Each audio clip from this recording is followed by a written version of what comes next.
আসসালামু আলাইকুম। দীর্ঘদিন পরে সমাজ ও সংস্কৃতি অধ্যয়ন কেন্দ্র সিএসসিএস এর উদ্যোগে আমরা একটা আলোচনাতে বসেছি। তো আমরা সামাজিক মূল্যবোধ নিয়ে কাজ করি, রাজনীতি নিয়ে কাজ করি না। কিন্তু রাজনীতি বোঝা এবং রাজনীতির গুরুত্বটা আলোচনা করা এটা আমাদের আলোচনার একটা অংশ। আমরা নিয়মিতভাবে সেটা করে থাকি। তো আজকে আমরা অন রেকর্ডে এ নিয়ে একটু আলোচনা করতে বসছি। আমার সাথে আছে আমাদের সহকর্মী প্রফেসর ইব্রাহিম হোসেন চট্টগ্রাম বিশ্ববিদ্যালয়ের, এবং আমাদের যে সেন্টার সিএসসিএস এর একজন অন্যতম পরিচালক এবং গবেষণা অধ্যয়ন সহকারী জনাব ফয়সাল। আর আমাদের সাথে ক্যামেরাতে আছে সৌরভ আবদুল্লাহ, আমাদের সিএসসিএস এর নির্বাহী পরিচালক, এবং শামসুন নাহার মিতুল ম্যাডাম। তো জনাব ইব্রাহিম হোসেন দেশের রাজনৈতিক পরিস্থিতি বা ইত্যাদি বিষয় নিয়ে আপনার যে প্রশ্ন, এমন আমরা আলোচনাটা করব যে প্রশ্নগুলো আমাদের সাথে যে দুজন তরুণ আছে তারা সব বিষয়ে খোঁজখবর রাখে, তারা ভালো বলতে পারবে। আমাদের যেগুলো অপিনিয়ন সেটা আমরা বলবো। আমাদের এই আলাপচারিতা হয়তো কারো জন্য কোনো সহায়ক কিছু হতে পারে। রাইট। G please. আসলে আমি ব্যক্তিগতভাবে এই 5ই জুলাইয়ের পর থেকে বাংলাদেশের রাজনীতি খোঁজখবর রাখা বা রাজনীতির যে গতি প্রকৃতি এটা একটা বোঝার চেষ্টা করি। তো আমি নিজে যতই দিন যাচ্ছে মনে হচ্ছে যে বাংলাদেশের রাজনীতির সমীকরণটা খুব জটিল হয়ে যাচ্ছে। একদিকে বিএনপি খুব দ্রুত নির্বাচনের জন্য চাপ দিচ্ছে, আবার ক্ষমতায় যারা আছে সরকার পক্ষ বা বৈষম্য বিরোধী ছাত্ররা তারা চাচ্ছে যে কিছু মৌলিক সংস্কার হওয়া দরকার, নির্বাচনই সব সমস্যার সমাধান না। তারপরে বিদেশি বিভিন্ন যে সংস্থা বা আমাদের পররাষ্ট্রনীতির সাথে সম্পর্কিত বিভিন্ন দেশের সাথে যে আন্তর্জাতিক সম্পর্ক, সেখানেও একটা নির্বাচিত সরকারের ব্যাপারে জোর দেওয়া হয়। তো একটা আমরা আসলে কনসাস সিটিজেন অফ বাংলাদেশ হিসাবে আমরা আসলে কি মনে করছি যে আসলে এই রাজনীতির গতি প্রকৃতিটা কোন দিকে যাচ্ছে। যদিও অলরেডি ডক্টর ইউনূস একটা টাইমলাইন দিয়েছে যে 25-এর শেষে অথবা 26-এর মাঝামাঝি একটা সাধারণ নির্বাচন হতে পারে। তো কিন্তু আমি ব্যক্তিগতভাবে এই বিষয়টাতে খুব বেশি কনভিন্সড না যে আসলে এই সময়ের মধ্যেই ইলেকশন হবে বা হওয়া উচিত। এটা একটা বিষয়। আর আপনি হয়তো সংস্কারটাকে প্রায়োরিটি দিচ্ছেন। অবশ্যই সংস্কার বলতে, কিন্তু সেই সংস্কারটা আসলে কতটা টেকসই হবে বা এই সরকারও কতটা করতে পারবে সেটা নিয়েও আমার মনে সন্দেহ আছে। কিন্তু সংস্কার যে হওয়া উচিত এবং না, সংস্কার হওয়া উচিত এটা তো মানে আমরা সবাই মনে করি যারা আমরা আন্দোলন করেছি। কিন্তু এখন নির্বাচন সুষ্ঠু করার জন্য যতটুকু সংস্কার না করলেই নয় সেই সংস্কার, নাকি সংস্কার যতটা করা যায় নির্বাচিত সরকার সংস্কার করবে না বা ততটা করবে না এরকম একটা অ্যাসাম্পশনের ভিত্তিতে যতটুকু যা করার এখনই। এটা হচ্ছে দুইটা অপিনিয়ন। এই দুইটা অপিনিয়নের মধ্যে হুইচ ওয়ান ইউ সাপোর্ট? আসলে এই যা করার এখনই করতে হবে, কারণ কোনো দায়সারা গোছে একটা নির্বাচন অনুষ্ঠান করলে দ্রুত আমার মনে হয় যা আগে যা ছিল তাই হবে এবং এর একটা নমুনা দেখা নির্বাচনে যদি যাচ্ছে। কারাপশন না হয়, যার যার ভোট সে দেয়, তাহলে দায়সারা গোছের নির্বাচন কেন হবে? হ্যাঁ, তাও হবে। এবং আমি আমার আশঙ্কার জায়গাটা এই জায়গাটাতেই আসলে আমি আপনাদের সাথে আলোচনা করতে চাচ্ছিলাম। সেটা হচ্ছে আমরা যদিও সংস্কারের কথা বলছি, রাজনৈতিক সংস্কার, তারপরে এই কি বলে শিক্ষা সংস্কার, গণমাধ্যমের সংস্কার বা যেই সংস্কারের কমিশনগুলো হয়েছে, সংস্কারের এজেন্ডা কিন্তু তো অনেক বড়। আসলে আমাদের দেশের একটা সাধারণ মানুষও যেটা বুঝে সেটা হচ্ছে যে আমাদের দেশের সব সমস্যার গোড়ার জায়গা হচ্ছে রাজনীতি। আর রাজনৈতিক সংস্কারের আরো গোড়ার জায়গা হচ্ছে যেইভাবে রাজনৈতিক দলগুলা এই নমিনেশন বাণিজ্য করে। একটা খুব সিম্পল হিসাব, আওয়ামী লীগ বিএনপির কেউ নমিনেশন পেতে গেলে তাকে 50 সেটা কোটি তো থেকে 100 কোটি টাকা খরচ করতে সেটা হয়। তো নির্বাচন কমিশনের আইন সংস্কার এবং যেসব আইনগুলো আছে উপযোগী সেগুলোর বাস্তবায়নের সাথে রিলেটেড। হ্যাঁ, এখন সেই এখন বাস্তবায়ন নির্বাচন কমিশন আগে প্রপারলি ফাংশন করেন, এখন করবে। তো নির্বাচনের জন্য যে সংস্কারটা দরকার এটা তো আমি বোধহয় কেউ আমি- আমি আপনাকে বলছি যেমন জটিল জায়গাগুলো কোথায় এখন স্বাভাবিক বুদ্ধিতে, সেটা হচ্ছে যে আমরা একটা সাধারণ সচেতন নাগরিক হিসেবে আমরা এটা বুঝি যে সবাই একমত হবে যে কোনো খুনি, তারপরে হচ্ছে ঋণ খেলাপি, তারপরে হচ্ছে এই যারা লুটপাট করছে এরকম কাউকে আমরা জনপ্রতিনিধি হিসেবে দেখতে চাই না। এটা আইনের মধ্যে আছে। আচ্ছা, কিন্তু আইনের হয়তো আগে প্রয়োগ ছিল না, এখন প্রয়োগ হবে কিন্তু বা এই হওয়া এই উচিত। প্রয়োগটা এই জন্যই হবে না যে এই এটাকে যদি আমরা বেঞ্চমার্ক ধরি তাহলে বিএনপির ফ্রন্ট লাইনার অনেক নেতাও ইলেকশন করতে পারবে না, যেটা বিএনপি মানে নেবে না। এবং বিএনপি প্রতিটা ক্ষেত্রেই এমন একটা না, যখনই কথার কোনো কথা, আমি তো বিএনপির কোনো লোক নই, কিন্তু কথার কথা আমরা নিয়ম করলাম যে যার বিরুদ্ধে মামলা আছে সে ইলেকশন করতে পারবে না। তো শেখ হাসিনা তো তাদের দলের বাইরে সবার বিরুদ্ধে মামলা দিয়ে রাখছে। হ্যাঁ, এই তো তাহলে এই জিনিসটা কিন্তু তারপর অ্যাপ্লিকেবল। আপনি যদি বলেন যে যারা মামলায় সাজাপ্রাপ্ত হয়েছে তারা করতে পারবে না, সাজাপ্রাপ্ত তো ডক্টর ইউনূস থেকে শুরু করে সবাই সাজাপ্রাপ্ত।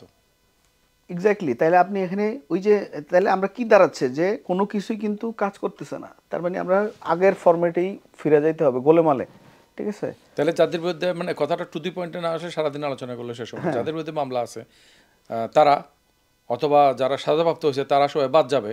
তাহলে তো দেখা যাচ্ছে ত্যাগী নেতাকর্মীরা সবাই বাদ যাবে। এবং যাদের গুম হওয়ার জন্য আমরা হাহাকার করি তাদেরকে ফিরে আনলে তাদেরকে আমরা ইলেকশনে দাঁড় করাতে পারবো না, ইলিয়াস আলী সহ বহুজনকে, কারণ তারা অলরেডি সাজাপ্রাপ্ত। এখন বিষয়টা সেটাই যে আমরা একটা ক্লিন ইমেজের লোক চাচ্ছি বা ক্লিন পলিটিক্স চাচ্ছি। এই যে চাওয়াটা আমাদের, এই চাওয়ার সাথে বাস্তবতার একটা বিরাট ফারাক। এবং ক্লিন বা ক্লিনলিনেসেরও তো পলিটিক্যাল ক্লিননেসেরও একটা ইয়ে আছে। কারণ হচ্ছে যে যে নেতার বিরুদ্ধে বাংলাদেশের মতো জায়গাতে কোনো মামলা হয় না, যাকে শাস্তি দেওয়া হয় না, যে সে জেলে কোনো যায় নেতাই নাই, না। সে হাউ কাম যে ইজ এ লিডার। আচ্ছা, আর কি আর আরেকটা আলোচনার আমাদের বিষয় হতে পারে যে বর্তমানে যে যারা সরকারে আছে তারা কিভাবে কাজ করছে, এক্সপেকটেশন এবং তাদের পারফরমেন্সের যদি আমরা যদি এটা মিলাতে যাই তাহলে ঘটনাটা কি দাঁড়াচ্ছে, এটাও আমাদের আলোচনার কিন্তু একটা বিষয় হতে পারে আর কি। আমি আমি মূলত এই সৌরভ বা ফয়সালের কাছ থেকে যে জিনিসটা জানতে চাইবো সেটা হচ্ছে যে তোমাদের অবজারভেশনে কি মনে হয় যে আসলে বাংলাদেশে এই মানে খুব শীঘ্রই একটা সাধারণ নির্বাচন হবে কিনা, এবং নির্বাচনের আগে যে সংস্কার কমিশনগুলো আছে এরা কোনো কাজ করতে পারবে, ইফেক্টিভ কোনো কাজ করতে পারবে কিনা, বা এই মূল স্টেক হোল্ডার্স যারা আছে জামাত, বিএনপি, তারপরে আওয়ামী লীগের ইলেকশনে পার্টিসিপেট করা না করার বিষয়টাও একটা গুরুত্বপূর্ণ বিষয়। সব মিলে আরেকটা প্রশ্ন হচ্ছে যে আসলে ইলেকশন দরকার কেন? ঠিক আছে, খুব ইলেকশন যে আমরা কোনো নির্বাচিত সরকার ছাড়া 5 মাস কাটাই দিলাম, এতে আমরা কি আরো 5 বছর কাটাই, তাতে সমস্যাটা কি? হ্যাঁ, ধন্যবাদ ইব্রাহিম স্যারকে। তো স্যারের প্রশ্নগুলোর মধ্যে অনেকগুলো বিষয় আসবে, যে এখানে আসলে একটা মাল্টি ডাইমেনশনাল একটা কোশ্চেন হয়েছে, মানে যার উত্তর অনেক দিকে হইতে পারে। যে স্যারের প্রথম একটা কোশ্চেনের প্রথম অংশ ছিল যে স্যারের প্রথম প্রশ্নের একটাই ছিল যে কাছাকাছি সময় একটা নির্বাচন হইতে পারে কি না। তারপর আসছে সংস্কারের কথা। তো এখন গত 5 মাসে আমরা যে বিষয়গুলো দেখছি সেখানে ঠাকুর দেখা গল্পের মতো এই সংস্কারটা কি, বা কেউ এই সংস্কারটা দেখে নাই। সব মানুষের মুখে মুখে যে ইউনূস সরকার অনেক ভালো কিছু করবে, সবার প্রত্যাশা। ওই যে গানের মধ্যে ছিল যে জীর্ণ জাতির বুকে জাগালো আশা, সেই আশার ব্যক্তি হচ্ছে আমাদের ডক্টর মোহাম্মদ ইউনূস এবং এই ইন্টারিম সরকার। তো সেখানে এই 5 মাসের মধ্যে দেশের মানুষ একটা বিষয় ক্লিয়ার হইতে পারে নাই, এবং সরকারের পক্ষ থেকে ক্লিয়ার করা সম্ভব হয় নাই। আসলে সংস্কারটা কি, কি সংস্কার হবে, সংস্কারের মাত্রা কতটুকু হবে, সংস্কারের আওতায় কি কি বিষয় পড়বে। তো যেহেতু এটা জনগণের, কমিশন করছে না সংস্কারের জন্য, কিন্তু সেই কমিশন তো তাদের কাজগুলাকে মানুষের সামনে ওপেন করে নাই, কমিশন করার সময় নিশ্চয় টার্মস এন্ড কন্ডিশনস দিছে যে এই টার্মস এন্ড কন্ডিশনে তারা কাজ করবে, কিন্তু সেইগুলা তো আমরা বিগত 5 মাসে এইরকম কোনো দৃশ্যমান কোনো কাজ আমরা দেখিনি এখন পর্যন্ত। তারপরে স্যারের একটা কোশ্চেন ছিল যে নতুন উপদেষ্টা যারা আসছে তাদের কাজ কি। তা আমাদের ওই ছাত্র উপদেষ্টাদের মধ্যে যারা গেছে সেখান থেকে সচিবালয়ে তাদের মন্ত্রণালয়গুলো আগুন লাগলো, এবং সরকারের সবচেয়ে বড় ব্যর্থতার জায়গাটা হচ্ছে গোয়েন্দা সংস্থার মাধ্যমে, যে একটা মন্ত্রণালয়ের একটা বিল্ডিংয়ের 2 দিকে আগুন লাগলো, শুধু ছাত্র 2 উপদেষ্টার রুমেই লাগলো, এবং সরকারের পক্ষ থেকে তরফ থেকে পরবর্তীতে জানানো হলো যে এটা বিদ্যুতের শর্ট সার্কিট থেকে হয়েছে। এত বড় বিল্ডিংয়ের ওই 2টা রুমেই আগুন লাগলো, তাদের সব কিছু পুড়ে গেল, এবং সেটা এইরকম একটা বিজ্ঞপ্তি তাদের পক্ষ থেকে জানানো হইল। তো নির্বাচন এখন সরকারের এই কিংস পার্টি হিসেবে আমরা যাদেরকে দেখতেছি, সরকারের সুবিধা নিয়ে বাংলাদেশে নতুন যে রাজনৈতিক দল হয়েছে, এখানে একটা লেজগবর অবস্থা হয়েছে যে জাতীয় নাগরিক কমিটি যেটা হয়েছে, এটা কি একটা রাজনৈতিক দল হবে কিনা, হইলে কি ধরনের রাজনৈতিক দল হবে, এই বিষয়গুলো তাদের পক্ষ থেকে আমরা পরিষ্কার না, এবং সরকারের সাথে তাদের সম্পর্ক কি, যে এদের সারা এই বিভিন্ন জায়গায় প্রোগ্রাম হচ্ছে, এই প্রোগ্রামের খরচগুলা কোথা থেকে আসতেছে, সরকার যদি দিয়ে থাকে একটা সরকারের টাকা একটা রাজনৈতিক দল কিভাবে পাইতে পারে, সরকারের সাথে ওই রাজনৈতিক দলের সম্পর্ক কি, এই বিষয়গুলা তাদের পক্ষ থেকে পরিষ্কার হওয়া দরকার। এখন আমরা এই যে সরকারের মধ্যে যারা আছে তাদের মোটিভ দেখে এরকম মনে হইতেছে যে তারা নির্বাচনটা কাছাকাছি সময় দিবে না, এবং উপদেষ্টাদের মধ্যে কেউ কেউ বলছে যে নির্বাচনের জন্যই এই দেশ এই ফ্যাসিস্টদের পতন ঘটানো হয় নাই। কিন্তু একটা গণতান্ত্রিক দেশে কি নির্বাচন ছাড়া অনির্বাচিত একটা সরকার কতদিন থাকতে পারে, কতদিন থাকা উচিত, এবং সেই সরকারটা কি একটা ফ্যাসিস্ট সরকারের রূপ নিবে কিনা, এই বিষয়ে তো যারা এখন ইন্টারিমে আছে তাদের পক্ষ থেকে এই বিষয়ে কোনো পরিষ্কার কিছু বলা হয়নি। তারা বারবার খালি বিএনপি বা অন্য কোনো দল যখন নির্বাচনের কথা বলছে তখনই তারা বলে উঠছে যে আমরা একটা নির্বাচনের জন্য দেশকে ফ্যাসিস্ট মুক্ত করি নাই। তো সেই জায়গায় আমার কাছে ব্যক্তিগতভাবে মনে হচ্ছে যে তাদের মোটিভ হচ্ছে তারা সরকারে এবং এই যে দল গঠন করা হয়েছে, তো সরকারে তারা থাইকা যে কাজগুলা করবে যদি দেশের মানুষ সেই কাজগুলা তারা দেখাইতে পারে, তো একই সাথে তারা সরকার বিরোধী দলের যে ভূমিকা নিছে, যে নাসিরউদ্দিন পাটোয়ারি ইউনূস সাহেবের উদ্দেশ্যে একটা কথা বলছে যে ইউনূস সাহেবকে বিচার না করা পর্যন্ত ইউনূস সাহেবকে তারা যাইতে দিবে না। তো এটা যদি এমন হয় ইউনূস সাহেব এটা সিরিয়াসলি নিল এবং সেই বিচার তো 5 মাসে হয় নাই, এটা যদি 5 বছরও না হয় তাহলে ইউনূস সাহেবও যাবে না। তো এরকম অনেকগুলো ইকুয়েশন আছে। তো ওভারঅল আমরা হতাশ হয়েছি সরকারের উপর, যে সরকার যে কাজগুলো করতে পারতো বা করা উচিত ছিল সেই ধরনের এই বিগত 5 মাসে আমরা এরকম কোনো কাজ দেখি নাই দৃশ্যমান। যে 5 মাস একটা লম্বা সময়, এই 5 মাসের মধ্যে এই যে যারা নিহত হয়েছে তাদের শহীদদের তালিকা করা, আহতদের চিকিৎসার বিষয়গুলা, এই জিনিসগুলো আসে নাই। এই বিষয়ে আমি তোমার কমেন্ট শুনতে চাই স্পেসিফিক। সেটা হচ্ছে ওরা যেটা বলছে যে আমরা একটা শুধু সাধারণ নির্বাচনের জন্যই এই এতগুলো প্রাণ দিইনি, এই ব্যাপারে তোমার কি?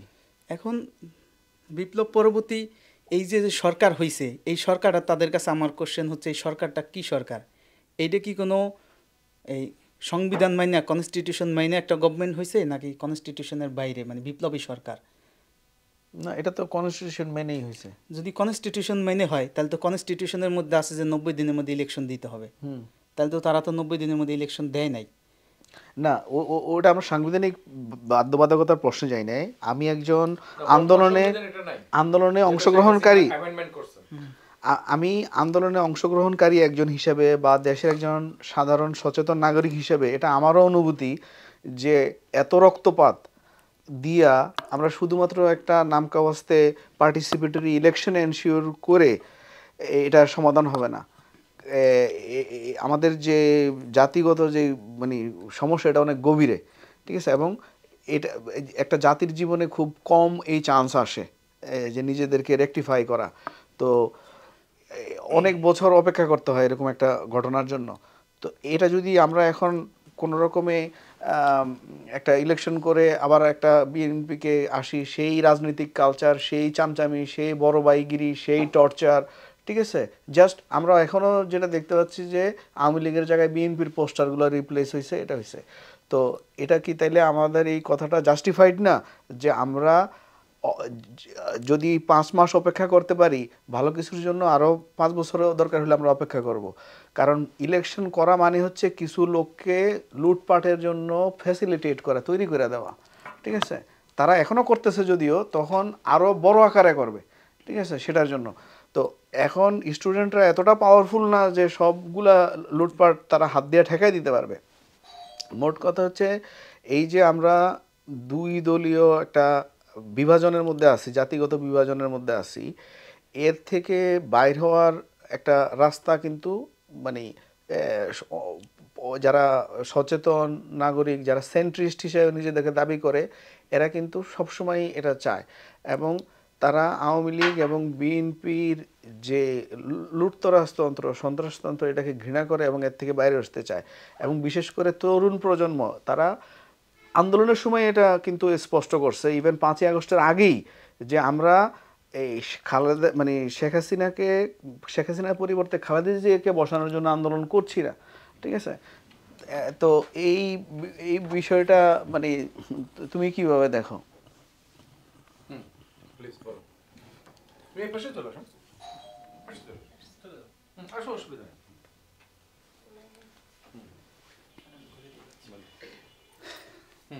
ইব্রাহিম স্যারের ধন্যবাদ স্যারকে। তো স্যারের যে প্রশ্নটা আমার কাছে মনে হইতেছে যে প্রশ্নটার একটা প্রশ্নের ভিতরেই আর একটা কন্ট্রাডিকশন আছে। সেইটা হচ্ছে যে একই সাথে যদি দেশে এই ডেমোক্রেসি চায়, তো ডেমোক্রেসিতে যেই কথাটা বলে যদি এখানে একটা ইলেকশন হয় এবং ইলেকশনের মাধ্যমে যদি বিএনপি ক্ষমতায় আসে, তাইলে কি জনগণ বা যারা সংস্কার চায় তাদের কি সমস্যা? যদি একটা সুষ্ঠু নির্বাচন হয় আর সেই নির্বাচনের মাধ্যমে যদি বিএনপি ক্ষমতায় আসে, তাইলে আর যদি আমরা যদি মনে করি, বেশিরভাগ মানুষের মনে এই চিন্তাটা যে বিএনপি ক্ষমতায় আসবে এবং বিএনপি তো আগের মতোই করবে, তাইলে এই বেশিরভাগ মানুষ বিএনপিকে ভোট না দিলেও হয়, অন্য দলগুলোকে ভোট দিলেও।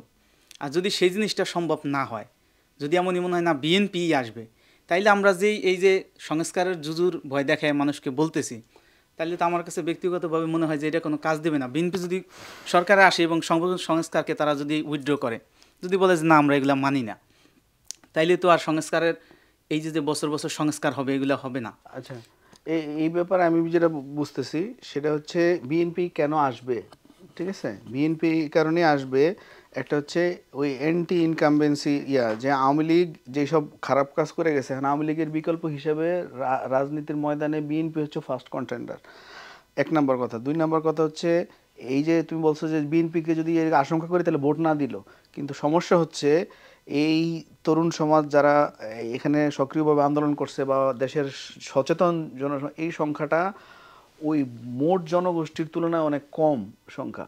বাংলাদেশের বেশিরভাগ মানুষই মার্কা দেখে ভোট দেয়, ঠিক আছে, হয় নৌকা নয় ধান। তাহলে তো ভাই প্রবলেম হচ্ছে যে পিপল আর আনএডুকেটেড। হ্যাঁ অবশ্যই, according to you exactly. So you don't believe in, you shouldn't believe in democracy. না, আমি বিলিভ করি না। তো so that's a different question. আমরা এই ব্যাপারে আমরা একটা সৌরভের কথা শুনি প্লিজ। ধন্যবাদ। ক্যামেরার সামনে আসবে না? না, সবাই চলে আসলে কেমন হবে, কেউ একজন তো পিছনে থাকতে হয়। তো আমি ধরে নিলাম যে আমি বেসিক্যালি ইব্রাহিম স্যারের সাথেই কথা বলছি, দ্যাটস ওয়াই ক্যামেরাতে ইব্রাহিম স্যার, পিছনে আমি। তো আলোচনাটা হয়েছে, এটার জন্য ধন্যবাদ। আমার মনে হয় যে কি, আমরা যারা শিক্ষিত মানুষজন আছি তাদের একটা জ্ঞানগত সমস্যা আছে। সেই জ্ঞানগত সমস্যাটা হচ্ছে বায়াস। ধরেন এই যে একটু আগে আলোচনা আসছে যে আমরা খুব সংস্কার করতে চাইতেছি, ভাই সংস্কার একটা ফাও কথা, টোটালি বাংলাদেশের কনটেক্সটে এটা খুবই ফাও কথা। কেন ফাও কথা? ধরেন আমরা এর আগে এই গণতান্ত্রিক সংস্কারের আগে আমরা সিএসসিএসে বিভিন্ন সময় শুরু থেকে ইসলামিক সংস্কার নিয়ে আলাপ করতেছি। ইসলামিক সংস্কার মানে কি? ইসলামিক বিপ্লব। তো আমরা যখন বিপ্লবের কথাটা বলি, যতখান থেকে যত ধরনের উদাহরণ দিই, আমাদের প্রথম ইয়েটা কী থাকে, মানে হেডেকটা কী থাকে, যে আমার সমাজ রেডি কিনা। স্যার একটা লেখায় আছে ইসলামী শরিয়া বাস্তবায়নের ক্রমধারার অপরিহার্য। ক্রমধারা যদি ইসলামী শরিয়া বাস্তবায়নের ক্ষেত্রে লাগে, ক্রমধারা কি গণতান্ত্রিক শরিয়া বাস্তবায়নের ক্ষেত্রে লাগে না? ক্রমধারা সব ক্ষেত্রেই লাগে। ক্রমধারার মূল কথা হচ্ছে সমাজকে উপযোগী করা। আপনারা বা যারাই বলুক যে আমরা 5 আগস্টে যে রক্ত দিছি, রক্তটা একটা নির্বাচনের জন্য দিনে, আমরা মূলত নির্বাচনের জন্য রক্ত দিছি, এটা একটা মিথ্যা কথা। কেন মিথ্যা কথা? আমরা 5 আগস্টে রক্ত দিছি শুধুমাত্র হাসিনাকে সরানোর জন্য, কোনো ইউনুসকে ক্ষমতায় বসানোর জন্য না, ইউনুসের মামলা কাটানোর জন্যও না, অথবা আসিফ, মহিউদ্দিন, নাসির এদের কাউকেই এমপি মন্ত্রী বানানোর জন্য না। তাহলে তারা কিসের ভিত্তিতে এমপি মন্ত্রী হয়েছে? আমরা হাসিনাকে তাড়াতে চাইছি। তাহলে হাসিনা জিনিসটা কি? হাসিনা হচ্ছে একটা একটা আইডিয়া, যে আইডিয়াটা গণতন্ত্রকে ধ্বংস করে দিয়েছে নির্বাচন ব্যবস্থা প্রথমত বাতিল করার মাধ্যমে। তারপরে সে হচ্ছে যে কি ক্ষমতায় থাকার জন্য একটা সিস্টেম করে নিচ্ছে যে আমি প্রতিবার ক্ষমতায় থাকবো, এবং আমি ক্ষমতায় থাকার ক্ষেত্রে কোনো চেক অ্যান্ড ব্যালেন্স থাকবে না, কোনো চ্যালেঞ্জ থাকবে না, কোনো পার্টিগতও থাকবে না, অন্য কোনোভাবে থাকবে না। তাহলে আমাদের মূল আইডিয়াটা কি? 5 আগস্ট আমরা হাসিনাটা তার সীমালে কি? আমরা একটা নির্বাচনী ব্যবস্থা রিস্টোর করার জন্যই করছি। 71-এ যখন আমরা যুদ্ধ শুরু হয়েছে, 71-এর যুদ্ধটাও মূলত ওই নির্বাচনে জয়ী পক্ষকে ক্ষমতা না দেওয়ার কারণেই শুরু হয়েছে। এখন 71 পরবর্তী সময়ে আইসা যেরকম অস্বীকার করা হয়েছে যে ওই গণতন্ত্র বা ওই নির্বাচনের ম্যান্ডেট অথবা ওই নির্বাচনী ব্যবস্থাকে বাদ দিয়ে হচ্ছে যে কি একটা সংবিধান করে সেখানে বাংলাদেশের সংবিধান আছে, যেমন সংবিধান নিয়ে অনেক খেলা বলতেছে। ভাই সংবিধান হোটের সংবিধান, সংবিধান তো কোনো ভ্যালু নাই। মানে কিছু আইনি মারপেস করে আপনাকে ধরা ছাড়া, যদি ধরতে চায়, না ধরতে চাইলে কোনো সমস্যা নেই, আইনি মারপেস করে আপনারা যদি ধরতে চায় তখন সংবিধান লাগে, আইন লাগে। এছাড়া দুনিয়ার কোথাও আসলে সংবিধান লাগে না, বাংলাদেশও লাগে না। বাংলাদেশের সংবিধান অনুযায়ী বাংলাদেশ একটা সমাজতান্ত্রিক রাষ্ট্র। Do you believe it? In what sense Bangladesh একটা সমাজতান্ত্রিক রাষ্ট্র? সংবিধান অনুযায়ী বাংলাদেশ একটা গণতান্ত্রিক রাষ্ট্র। ইন হোয়াট সেন্স বাংলাদেশে আসলে গণতন্ত্র আছে ভালোভাবে? তাহলে এই সংস্কার নামে যা বলা হচ্ছে এগুলো ভেগ এবং ফাও কথাবার্তা। তাহলে আমাদের কি দরকার ছিল? প্রথম আমরা যদি ধরে নিই, সংস্কারকে তুমি চাও না? না, আমি সংস্কার চাই না। কারণ সংস্কার চাই না বলতে কথাটা এরকম, এটা হচ্ছে যে কি নিজের অস্তিত্ব না চাওয়ার মতো একটা অবস্থা। কথাটা শুনতে খুব লাগে।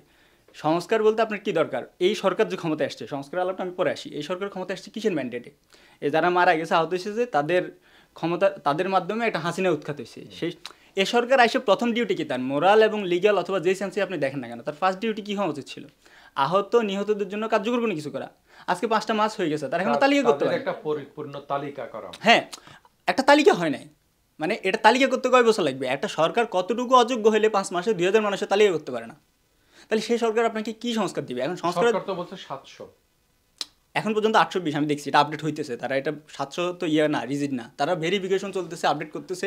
আপনি আজকে যদি মুক্তিযুদ্ধ তালিকার মতো পরবর্তী কোন সরকার এসে বলবে যে প্রথম তালিকার মধ্যে তারা ছিল না, এখন কথা আসতেছে না যে সমন্বয়ক তালিকা অত তারিখের মধ্যে ছিল না, পরতে আপডেট করতেছে, টাইম লিঙ্কারিং হচ্ছে। এটা কিন্তু যারা মারা গেছে তাদের জন্য এক ধরনের বেইজ্জতি হচ্ছে এটা। না না, শুধু বেইজ্জতি না, আপনি ধরেন মারা যাওয়ার, যারা মরে গেছে তাদেরকে আমি বাদে দিলাম, খুললাম খাল্লা, আল্লাহর মাল আল্লাহ নিয়ে গেছে। আল্লাহর যে মালগুলো অসুস্থ হয়ে আছে, আহত হয়েছে, সেই মালগুলোর জন্য কি করা হচ্ছে? তাদের জন্য কিছু করা হচ্ছে না। এখন আপনি কোন আশা করবেন যে এই সরকার আপনার একটা ভালো কিছু দিবে? যে সরকার 5 মাসে মানে 500 শহীদের তালিকা করতে পারে না, 5 আগস্টকে একটা কিছু করতে পারে না, আহতদেরকে চিকিৎসা দিতে পারে না। হ্যাঁ, তাহলে কেন পারে না? তাহলে এই ম্যান্ডেট নিয়ে যারা আসছে তারা যদি না করে, হ্যাঁ, তাহলে কে করবে? যারা বেনিফিশিয়ারি, সাপোজ বিএনপি, হ্যাঁ, তারা কেন করবে? তাদের কি ঠেকা? তাহলে শুনেন, তাহলে আমরা যারা মনে করো আম জনতা, কোন দলের সাথে কমিটেড না, তাহলে আমরা তো বলবো যে এরা তো সাপোজ টু ডু, এবং কিছুটা তো করছে, জুলাই ফাউন্ডেশন করছে। পরবর্তী সরকার এসে যদি কিছুই না করে, টোটাল জিনিসটাকে অস্বীকার করে, তাহলে আমরা কোথায় যাব? তো আপনি এখন যেরকম আমি কথার কথা, আমি এখন যেরকম বর্তমান সরকারকে সমালোচনা করতেছি, আপনি ওই সরকারকে সমালোচনা করবেন, সমালোচনা করুন, না পারলে রাস্তায় যাবেন। এছাড়া তো আর কোনো উপায় নেই। আলটিমেটলি আপনি একটা আইডিয়া ধরে রাখছেন যে একটা সংস্কার সরকার, সংস্কার সরকার তো আপনার কোনো সংস্কার দিতে পারছেন না। দুইটা কথা বলে আর আমি শেষ করি। হ্যাঁ, দুইটা পয়েন্টের কথা বলে। একটা পয়েন্টের কথা হচ্ছে যে এখন কার্যক্রমগুলো যেভাবে চলতেছে সেই মোতাবেক এটা কতটুক আগাইতে পারে, এটা হলো 1 নম্বর কথা। 2 নম্বর কথা হচ্ছে যে মানে এই আগাইয়া গিয়া যেখানে শেষ হবে সেখানে পরবর্তী যারা আছে, সাপোজ বিএনপি, তাদেরকে মানে ক্ষমতায় আনানো বা ঠেকানো, অথবা তাদেরকে ক্ষমতায় দেওয়ার ঝুঁকি না দেওয়ার পদ্ধতি, এটা নিয়ে মানে এটা। আচ্ছা, আর বিএনপি নিয়ে ভাই ক্লিয়ার কাট কথাবার্তা না বললে আলোচনাটা কিন্তু ঘোরপেশের মধ্যে থেকে যায়। আসেন, বিএনপি কথাটা এই জন্যই আসে। সংস্কার সরকারের একটা রূপ কিন্তু আমরা এর আগে সরকারেও দেখছি, মানে 111-এ। সেটাও একটা সংস্কার। প্রথম আলো, ডেইলি স্টার বা এরকম সুশীল সমাজের নেতৃত্বাধীন একটা সংস্কার সরকার ছিল, এবং সেটা আমাদেরকে শেখ হাসিনার উপর দেওয়া ছাড়া কিছু দেয় না। ঠিক আছে? তো সংস্কার সরকার পারবে না। আসেন, আমি এখন যা কথাবার্তা আপনাদেরকে বলছি, বা আমারও যদি আরও আধা ঘন্টা বলতে চান, আমি মোটামুটি যা বলবো সেটা 5 থেকে 8 তারিখের মধ্যে আমার যে অ্যাজাম্পশন, আমি ওটাই বলতেছি। 5ই আগস্ট থেকে 8ই আগস্টে সরকার শপথ নেওয়ার পর বা 8-9 তারিখের মধ্যে আমার যা অ্যাজাম্পশন ছিল, এর বাইরে এখন পর্যন্ত আমার নতুন কোনো অ্যাজাম্পশন তৈরি হয় না। আমি যতটুকু, কিন্তু আমি রেগুলার খোঁজখবর রাখতে চেষ্টা করতেছি। কেন? এখন হচ্ছে যে কি এই সরকার চরিত্রগতভাবে রাজনৈতিক সরকার না। হ্যাঁ, কিন্তু সব রাজনৈতিক সরকারের এখানে ম্যান্ডেট আছে, মানে সকল পার্টির হচ্ছে ম্যান্ডেট। এখন ম্যান্ডেটটা কীরকম? ম্যান্ডেটটা হচ্ছে যে কি সরাসরি রাজনৈতিক দল বা গোষ্ঠীকে অ্যাকোমোডেট না করে ম্যান্ডেট, ফলে রাজনৈতিক গোষ্ঠীর আসলে বিশেষ কোনো দায় থাকতেছে না। এই সরকারকে বিএনপি পরোক্ষভাবে অনেক হেল্প করতেছে। কীরকম? কথার কথা, কিন্তু তারা তো নাকি বিএনপিকে ক্ষমতা নিতেই বলছিল। না বিএনপিকে ক্ষমতায় নিতে বললে বিএনপি কেন ক্ষমতা নেবে? দায়টা কোথায়? সেটা যদি সত্যি হয়, ধরেন কথার কথা বিএনপি ক্ষমতা তারা না নিয়ে তারা এখন আমি জানি না সেটা সত্যি কিনা, ধরে নিলাম যে সেটা সত্য, কিন্তু বিএনপির কি দায় আছে? যারা জীবন দিচ্ছে তারা কি বলছে যে বিএনপির ক্ষমতা দেওয়ার জন্য আমি আসছি?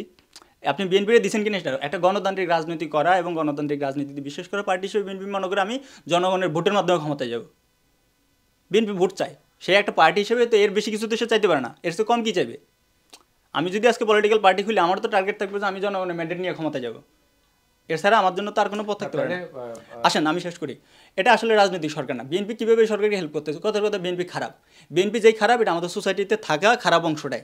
এখন এই সোসাইটিতে খারাপ অংশটাই কিন্তু আরও বেশি লুটপাট করতে পারতো, জাস্ট তারা এই সরকারের মানে যদি খারাপ হবে বিধে অনেক লুটপাট করতেছে না। যেমন কথার কথা আওয়ামী লীগ অনেকের অনেক কিছু মেরে খাইছে, এগুলোর রিস্টোর করলেও তো এটা লুটপাট হিসেবে সমাজে চলে আসতেছে।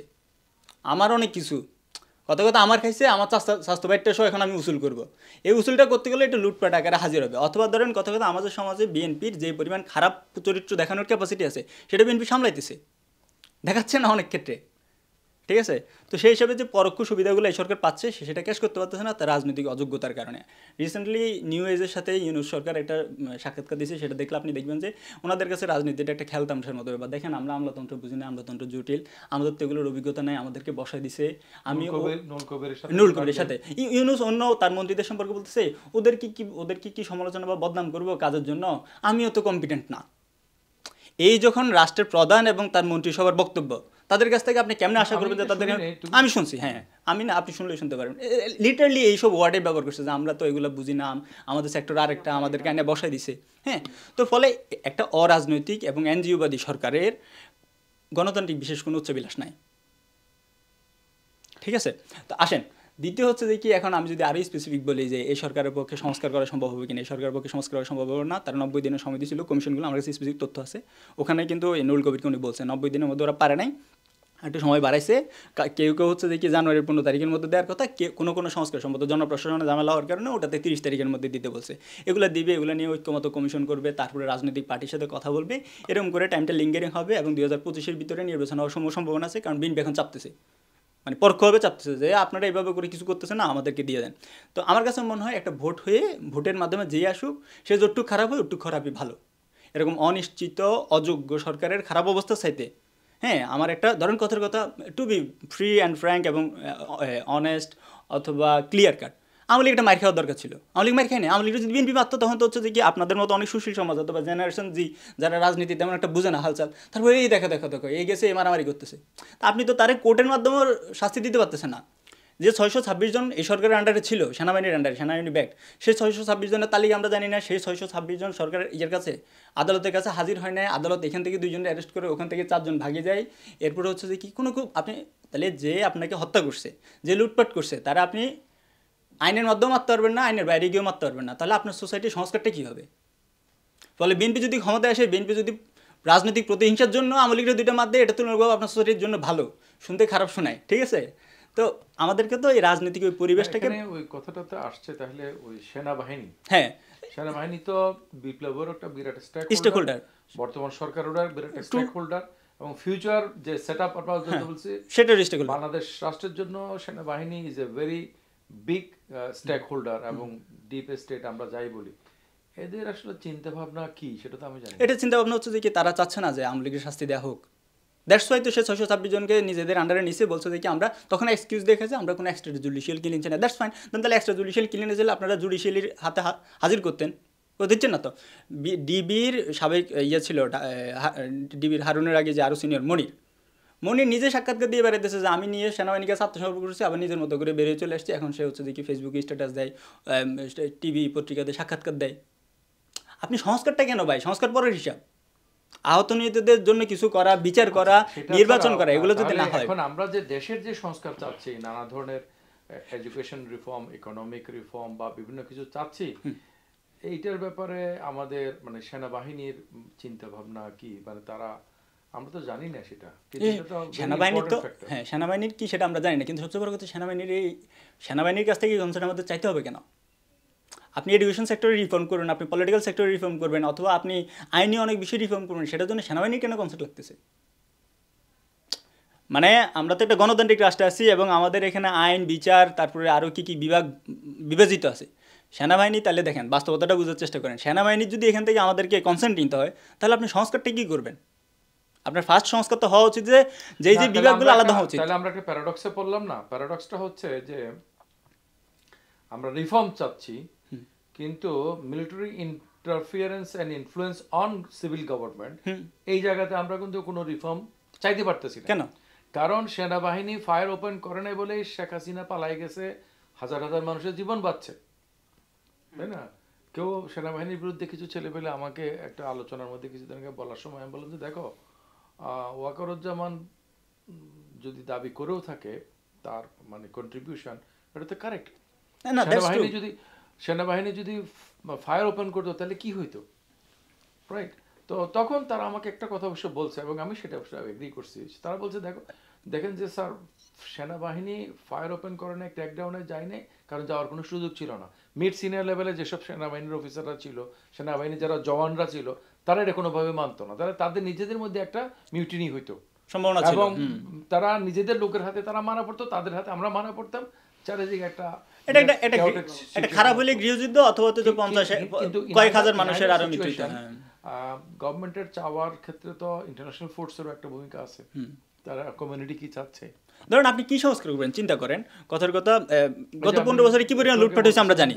লুটপাটের টাকা ফেরত আনা অথবা লুটপাট যারা করছে তাদেরকে শাস্তির ব্যবস্থা হচ্ছে না, বাট $1 বিলিয়ন টাকার জন্য, অনলি $1 বিলিয়ন জন্য সকল খাতে হচ্ছে যে IMF এর কাছ থেকে কনসেন্ট নিয়ে এখন বাড়াইতে হচ্ছে, ব্যাট বাড়াই দিচ্ছে। হোয়াট ইজ সংস্কার ভাই? তাহলে তো এটা সংস্কার হইল না। তার মানে এই সরকারের আসলে সংস্কারের কোনো যোগ্যতা নেই। আমাদেরকে রিয়েল ফিল্ডে ফিরতে হবে, আমাদেরকে সংস্কারের জন্য আরও পথ যাইতে হবে। আমাদের সোসাইটি এখনও সংস্কারের জন্য রেডি না। পথটা কীরকম? আমরা ভোট দিব, আমাদের ভোটটা কোনো নেগোসিয়েটেড ভোট হবে না। আপনি যে ভোট দিয়ে আসতেন বিএনপিতে, আমি গিয়ে দিয়ে আসলাম নাগরিক কমিটি, কেউ জামাতে, এটা ওই ইভিএমে অথবা সিল মারা পর্যন্ত না, এটা রায় ঘোষণা, তো এটা প্রতিফলিত হইতে হবে।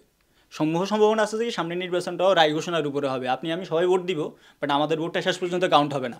একটা নেগোসিয়েটেড সিট ভাগাভাগি হবে আর কি। বিভিন্ন পলিটিক্যাল পার্টির লোকজনের সাথে কথাবার্তা বলে আমি এরকম একটা আভাস পাচ্ছি অলরেডি, পলিটিক্যাল পার্টির সিনিয়র নেতা থেকে, কেন্দ্রীয় নেতাদের থেকেও পাচ্ছি, এবং আমারও অফার করে হচ্ছে এরকম কোনো পার্টিতে আসলে আমার একটা সম্ভাবনা আছে, আমি ফান করতে, মানে আমি একটা লিডার হয়ে যেতে পারবো আর কি। কিসের লিডার? কোনো না কোনো পার্টির কোনো একটা লিডার আর কি। সবাই এমপি হতে চায়। হ্যাঁ, না ডাইরেক্টলি বলতেছে তারা হচ্ছে এমপি হতে। তো এখন আপনাকে ওই বাস্তবতা আসতে হবে যে কি, ধরেন কথার কথা আমি ভোট দিব, আমার ভোটে সরকার যে ম্যান্ডেট, যে মানে ওয়াদা দিয়ে আসছে, সে যদি একটা ভায়োলেট করে না পারে, আমি 3 বছরের মধ্যে যদি বলি আগাম নির্বাচন দিতে হবে, মানে আলটিমেটলি সরকার আমাদের কাছে ঠেকা পড়বে ভোটের জায়গায়। এই জায়গায় যদি আমরা 5, 10, 20 বছরে না আনতে পারি, তাহলে তো বাংলাদেশে ঘুরে ফিরে আওয়ামী লীগ বিএনপি হবে, আপনার কোনো সংস্কার টিকবে না। এই বাস্তবতা আমাদেরকে বুঝতে হবে। দ্যাটস ওই কঠিন পথে যাইতে হবে যে এডুকেশন, নির্বাচন ব্যবস্থা শক্ত হওয়া, এটার উপরে যদি আমরা জোর দিতে পারি, বাদ বাকি সংস্কার আস্তে আস্তে হবে। আপনি পুলিশ তো কোনো সংস্কার হচ্ছে না, আপনি সংস্কার করে গেলেন, এই পুলিশ তো সংস্কার থাকবে না। বিএনপি আসুক, জামাত আসুক, যেই আসুক, আজকে যদি যে ছাত্রদেরকে আপনি ভরসা করতেছেন সংস্কারের প্রতীক হিসেবে, সেই ছাত্রদের হাতেও পুলিশ এরকম থাকবে না। ছাত্ররাও ক্ষমতায়, স্বরাষ্ট্রমন্ত্রী তো চেঞ্জ করে দিছে, পোলাপানে একজনের গালি দেওয়ার পর আরেকজনের এনে দিছে, যদিও আসলে এটা গালি দেওয়ার কারণে না, সেনাবাহিনী জাহাঙ্গীরে ঢুকেতেছে, দ্যাটস ওয়াই। তো সেই স্বরাষ্ট্রমন্ত্রীর আন্ডারেই তো পুলিশ এখন হচ্ছে দেখি মানুষে পিটতেছে, গুলি করতেছে, গলা টিপে ধরতেছে। সচিবালয়ের সামনে ওই দিন করছে না, মাত্র তো কয়েকদিন আগে আমরা পুলিশের এই ট্রমা থেকে সেও সেনাবাহিনী, আর এখন যে জাহাঙ্গীর আছে সেও সেনাবাহিনীর। সে বিডিআর মিউটিনির, শেখ হাসিনা যে ইয়েটা করছিল, কমিটির প্রধান ছিল, সেই এখন হচ্ছে দেখি বিডিআর মিউটিনির তদন্ত করতে চাচ্ছে না। আপনি কি সংস্কার করবেন? এটা জাস্ট কিছু বায়বীয় কথাবার্তা, আমাদের বায়বীয় আবেগের উপর নির্ভর করে একটা অগণতান্ত্রিক, অরাজনৈতিক শক্তি আসলে ক্ষমতাকে লিঙ্কারিং করতেছে। আমাদেরকে এই বাস্তবতাটা বুঝতে হবে। তো ভাই প্রফেসর ইব্রাহিম, যে আমাদের সৌরভ একটু পেসিমিস্টিক একটা পিকচার বলছে, তবে আমি এর মাঝামাঝি, I am neither pessimistic not that much optimistic, realistic. আমি এটা একটা বিপ্লবী সরকার হইলে আমাদের এক্সপেকটেশনগুলো ফুলফিল করতে পারত, কিন্তু বিপ্লবী সরকার তো হয় নাই। এমন নয় যে বিপ্লবী দল ছিল, তারা বিপ্লবের ঘোষণা দিয়া শুরু করে দিতে ভুলে গেছে। আসলে তারা সেরকম কোনো দলই ছিল না। এটা আমি অনেকের সাথে কথা বলছি, বিশেষ করে চট্টগ্রাম বিশ্ববিদ্যালয়ের সব ছেলেরা এই আন্দোলনে নেতৃত্ব দিছে, তাদের আমি ধারাবাহিক ইন্টারভিউ নিছি। সামাজিক আন্দোলন নামক আমাদের একটা চ্যানেল আছে। পরিস্থিতি চলমান, সেই কারণে আমরা ইন্টারভিউগুলো এখনো পর্যন্ত প্রাইভেট করে রাখছি। দু একটা হয়তো পাবলিক করছি। মাসনুনেরটা উল্লেখযোগ্য, আর একটা সাধারণ ছাত্রী। তো এখন এটা যদি বিপ্লবী হিসেবে হয় নাই, ঘটনাটা হয়েছে একটা জুলুমের স্বতঃস্ফূর্ত প্রতিবাদ। নেতৃত্ব দিছে সাধারণ জনগণ, পার্টিসিপেট করছে সব রাজনৈতিক দলের লোকজন। তারপরে স্বৈরাচারের পতন হয়েছে একটা ইন্টারিম গভর্নমেন্ট নিরপেক্ষ লোকের নেতৃত্বে। সেখানে পাঁচমিশারি লোকজন সেখানে গেছে। সেটা জাতীয় সরকারও হয় নাই, বিপ্লবী সরকারও হয় নাই। তাহলে এটা থেকে আমরা অনেক বেশি আশা করাটা তো আমাদের জন্য এক ধরনের ভুল হচ্ছে না? না, অনেক বেশি আশা আমরা করতেছি না, ঠিক আছে। কিন্তু আমরা যেটা এক্সপেক্ট করছিলাম যে এই পুরো ঘটনা থেকে প্রধান রাজনৈতিক দলগুলা একটা শিক্ষা নেবে, শিক্ষা নিয়ে তারা উইদিন কিছু সংস্কার করবে, এবং যেটার রিফ্লেকশন আমরা তাদের কথাবার্তায়, সিদ্ধান্তে, তাদের ম্যানিফেস্টোতে এটার প্রতিফলন দেখতে পাবো। কিন্তু অদ্যাবধি এই মেইন স্টেক হোল্ডার বিএনপি যেইভাবে আগাচ্ছে বা কথা বলতেছে, তারা চাচ্ছে যে কোনো রকম একটা ইলেকশন করে মন্ত্রিসভা গঠন করে পরে দেখা যাক এই বাস্তবতা বিবেচনা করে যতটুকু দেওয়া যায়। না, ঠিক আছে, না ওদের নিজস্ব কতগুলো আছে, কিন্তু এখানে তারা নির্বাচনের পরবর্তীতে এরকম কথা এখন শেষ পর্যন্ত রাজনীতিতে শেষ কথা নাই, কে কি সুবিধা বাস্তবতা মেনে কে কি পজিশন নেয় ঠিক নাই। বিএনপি এরকম বলতেছে আমরা যদি 200 আসনও পাই তারপর আমরা জাতীয় সরকার করব। বিএনপির আপাতত টার্গেটটা হচ্ছে সংবিধান সংস্কার এগুলার ইন্টারনাল আরো কথা আছে, এগুলো বলতে গেলে বাড়বে দেশটায়। বিএনপি একটা পলিটিক্যাল থ্রেট মোকাবেলা করছে এই সরকারের আন্ডারে ফ্রম 5 আগস্ট। 5 আগস্ট থেকে 8 আগস্ট পর্যন্ত সরকার করা হয় না, এটা যে পারা যাইতো না তা না। এটার পিছনে কিন্তু বিএনপিকে ড্যামেজ করার জন্য করা হয়েছে, ঠিক আছে। তো বিএনপি কিছু পলিটিক্যাল রূঢ় বাস্তবতা মোকাবেলা করার কারণে বিএনপি কিছু জিনিসে পিছিয়ে আসছে, যে কিছু জিনিস ঐক্যমত্য ছিল, সংবিধান চেঞ্জ করা বা আরো অনেকগুলো বিষয়, সেই জায়গা থেকে এসে সরে আসছে। তার এখন টার্গেট মাথা ব্যথা হয়ে গেছে যে আমাকে মাইনাস করার কোনো চেষ্টা আমি মেনে নিব না, পলিটিক্যাল গোল আমি যতটুকু পারি ওটুকু আমি গোল গেইন করার চেষ্টা। এবং যে কোনো আচ্ছা ঠিক আছে, সে বিষয়ে আমরা কথা বলি। তুমি একটু তাহলে আপনি যেটা বলতে চাচ্ছেন যে পলিটিক্যাল পার্টিগুলো যেমন আওয়ামী লীগ বড় পার্টি আর বিএনপি বড় পার্টি, তাহলে আপনার চিন্তার মধ্যে কি আওয়ামী লীগের সংস্কার আছে নাকি মাইনাস আওয়ামী লীগ শুধু বিএনপির সংস্কার? আমার চিন্তায় তো একটা হলো এক্সপেকটেশনের জায়গাতে তো আমরা চাই যে সব যারা অ্যাক্টিভ রাজনৈতিক দল যারা আছে সবাই একটা প্রো পিপল এবং প্রো বাংলাদেশ অ্যাপ্রোচ নিয়ে একটা ক্লিন পলিটিক্স প্র্যাকটিস করুক, ডেমোক্রেটিক প্র্যাকটিস করুক, এটা হচ্ছে এক্সপেকটেশনের জায়গা। Nice. What about Awami League? তারা তো একটা বিগ স্টেক হোল্ডার। হ্যাঁ অবশ্যই, আমি তো তাদেরকে মাইনাস করে দিচ্ছি না। তাহলে আপনি কি চাচ্ছেন যে আওয়ামী লীগ ইলেকশনে আসুক? অবশ্যই একটা ক্লিন ইমেজ, হ্যাঁ, তাদের নতুন লিডারশিপ নিয়ে তারা আসুক, সমস্যা নাই তো। না এখন এটাও তো একটা সংস্কার, যে ধরেন কথার কথা একটা দেশের উইদিন, ধরেন কথা ভারত আমাদেরকে আক্রমণ করে নাই, পাকিস্তানও করে নাই, বা কোনো একটা কলোনিয়াল শক্তি এসে আমাদেরকে আক্রমণ করে না। আমরা উইদিন একটা শক্তির ভিতরে, আমাদের জনগোষ্ঠীর ভিতরে একটা শক্তির সাথে আমরা লড়াই করছি, যে শক্তি আমাদের উপর গুলি চালাইছে, এবং এটা গণহত্যার মতো ছিল। একটা স্পেসিফিক গণহত্যার একটা কিতাবি সংখ্যার জন্য কোনো গোষ্ঠী কোনো ইয়াকে নির্মূল করার মতো না, দ্যাটস ওয়াই এটা আপনি হয়তো সংখ্যা আকারে গণহত্যা বলতে পারবেন না, কিন্তু সংখ্যা আকারে বা সিনারিও আকারে এটা গণহত্যা, মানে নির্বিচারে হত্যা করা হয়েছে নিজের দেশের ছেলে মেয়েদেরকে। যেমন এরকমও কথা আছে, এই যে শহীদ ফারহান না কি যেন একটা ছেলের নাম, come to the point please. হ্যাঁ, ও না, এটা কেন বলতেছি উদাহরণটা, সে ছিল নসরুল হামিদ বিপুর মানে কি বলে খালুর, মানে ওই ছেলেটা খালু হচ্ছে নসরুল হামিদ বিপুর। তার মানে কি তারা তাদের ঘরের লোকজন, তারাও জানে না যে তাদের ঘরের লোকজনের রাস্তায় নেমে এসছে, তাদেরকে গুলি চালায়। এরকম একটা শক্তি যখন আপনার সোসাইটিতে আছে এবং এই শক্তির একটা সাপোর্ট বেজও আছে, এই শক্তিটার তো আপনার একটা সংস্কার প্রক্রিয়া লাগবে। সেই সংস্কার প্রক্রিয়াটা কি? সেটা হচ্ছে যাদেরকে তারা মারছে, যাদেরকে তারা ট্রমাটিক করছে, তাদের ট্রমাটা হিল করতে হবে, এবং তাদের ট্রমা হিল করার প্রথম কাজ হচ্ছে কি বিচার করতে হবে যারা দায়ী। এখন বিচার করতে হবে কি, দুনিয়ার আওয়ামী লীগের যারা সাপোর্ট করছে সবাই তো কিলিংয়ের জন্য দায়ী না, কারো দোষটা মোরাল, কারো দোষটা পলিটিক্যাল, আর কারো দোষটা হচ্ছে কি ক্রিমিনাল, হত্যা করা। তাহলে আপনি যেটা হত্যা করে সেটা বিচার করবেন, যেটা ফৌজদারি অপরাধ দিয়েছে সেটা বিচার করবেন, আর যেটা ফৌজদারি অপরাধ না তাদেরকে আপনি ট্রুথ অ্যান্ড রিকনসিলিয়েশনের যে ব্যাপারটা বিশ্বের অন্যান্য দেশ করছে, সাউথ আফ্রিকা করছে অথবা অন্যান্য দেশগুলোতে করছে, তাদেরকে সংস্কার করার জন্য তো ওই প্রক্রিয়া যেতে হবে। তো বিষয়টা তো হচ্ছে না, ট্রুথ অ্যান্ড রিকনসিলিয়েশনের কোনো আলাপ হচ্ছে না, হচ্ছে এই যে সংস্কার যত কথা না হচ্ছে। রাখো, আমি তোমার পয়েন্টটাই বলি তোমার স্যারকে, সেটা হচ্ছে যে ধরুন আওয়ামী লীগের সংস্কার with new leadership new mind, এটা তো গত 5 মাসে আমরা এটার কোনো লক্ষণ দেখতেছি না। আওয়ামী লীগের লোকেরা মনে করতেছে শেখ হাসিনা কিছু বাড়াবাড়ি করছে, তার চেয়ে বড় কথা হলো কিছু স্ট্র্যাটেজিক্যাল ভুল করছে, তাদের মধ্যে কোনো অনুশোচনা নাই। তো এবং তাদের অন্য কোনো মানে লিডারশিপের সেট আপ নাই যে আমরা ওইটাকে মানে সামনে আসার সুযোগ দিলে তাহলে আওয়ামী লীগের একটা রিফর্ম হইল।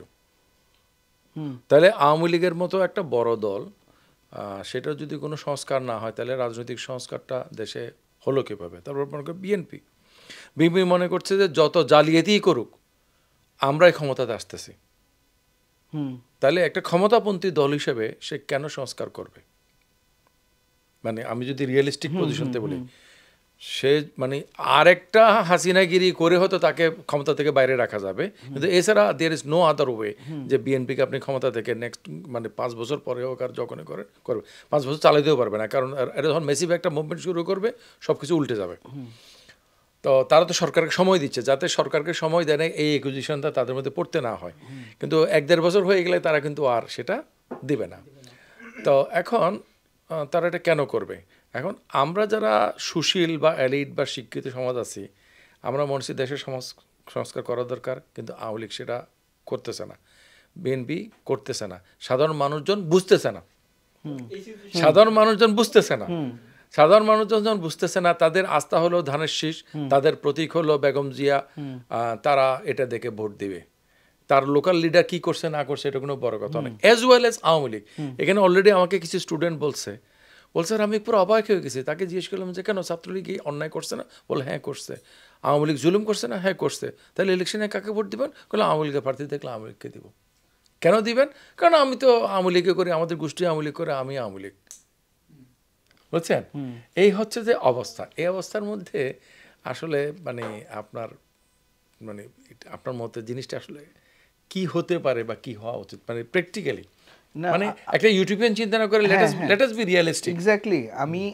আপনি লাস্ট 2-3 মিনিটসে যে কথাগুলো বলছেন এগুলো আসলে হচ্ছে রিয়েলিস্টিক কথা, এবং আমি নিজেও একজন রিয়েলিস্টের পজিশনে থেকেই কিন্তু আমি কোনো একটা ক্লিয়ার পিকচার দেখছি না, যার ফলে আমি ফিল করছি যে আপনাদের সাথে আলোচনা করলে আমি আরেকটু বেটার। এবং আপনি আমাকে বলার পরে আমি ভাবলাম যে আমাদের ইয়াং যারা আছে, যারা রেগুলার ফেসবুক পোস্টগুলো খেয়াল করে, পেপারের ক্লিপগুলো দেখে, টিভির যেসব ক্লিপগুলো সোশ্যাল মিডিয়াতে আসে সেগুলো দেখে, তারা হয়তো ভালো বলতে পারবে। তো ফয়সাল, তুমি তো এক পর্বে বলছো, তো আরেক পর্ব যদি একটু বলো যে আসলে হোয়াট ইজ গোয়িং অন এবং এটা কোন জায়গায় শেষ পর্যন্ত যাইতে পারে আর কি। হ্যাঁ, ধন্যবাদ স্যারকে। আমাদের তো অনেকগুলো কথাবার্তা হয়েছে, তো অনেক রকমের কথা। যেহেতু আমরা একেবারে ক্ষমতার মাঝখানে নাই, আমাদের কাছে পুরোপুরি তথ্যটা আমরা কিন্তু কোনো পক্ষের প্রতিনিধি হিসেবে বসি নাই। যদিও ব্যক্তি জীবনে আমি ব্যক্তিগতভাবে একসময় ছাত্র শিবির এবং জামাতের পক্ষ ছিলাম, কিন্তু এখন আমি তাদের বিপক্ষেও না পক্ষেও না। আমরা হচ্ছে যে দেশের এখন আম জনতা, অনেকের ভাষায় সুশীল কিংবা যাই হোক, কিন্তু আমরা যারা বিপ্লব আন্দোলন করেছি, তোমার স্যারও আন্দোলন করেছে, ওনার ছেলেদেরকে নিয়ে আন্দোলনে গেছে, ওনার ছেলে গুলিবিদ্ধ হয়েছে, এবং খিলগাঁও এলাকা তোমাদের বাসা, সেখানে ওনারা হেলিকপ্টারের গুলিতে মারাও যেতে পারতো। এগুলো হয়েছে, আমার ব্যাপারে তো সবাই জানে। আমরা চাই না যে দেশের মানে কোনো ক্ষতি হোক, বরঞ্চ যতটা সম্ভব দেশটা উন্নত হোক, সবকিছু ভালো হোক, মানুষ ভালো থাকুক, এটাই হলো কথা। কিন্তু এটার করার পদ্ধতি কি হইতে পারে, হচ্ছে কিনা, এবং পদ্ধতি কি হইতে পারে? পদ্ধতি হইতে হলে সবার আগে যে জিনিসটা দরকার, মানে এমনি সোশ্যাল মিডিয়া বা ইয়াং জেনারেশনের চিন্তা ভাবনা কি, সেই জায়গা থেকে হইলে সরকারের সাথে যদি বলা হচ্ছে তাদের একজন প্রতিনিধি হিসেবে তুমি বলো, সরকারের সাথে এই দলগুলার যেই সম্পর্ক, এটা আগে সবার আগে পরিষ্কার হওয়া দরকার।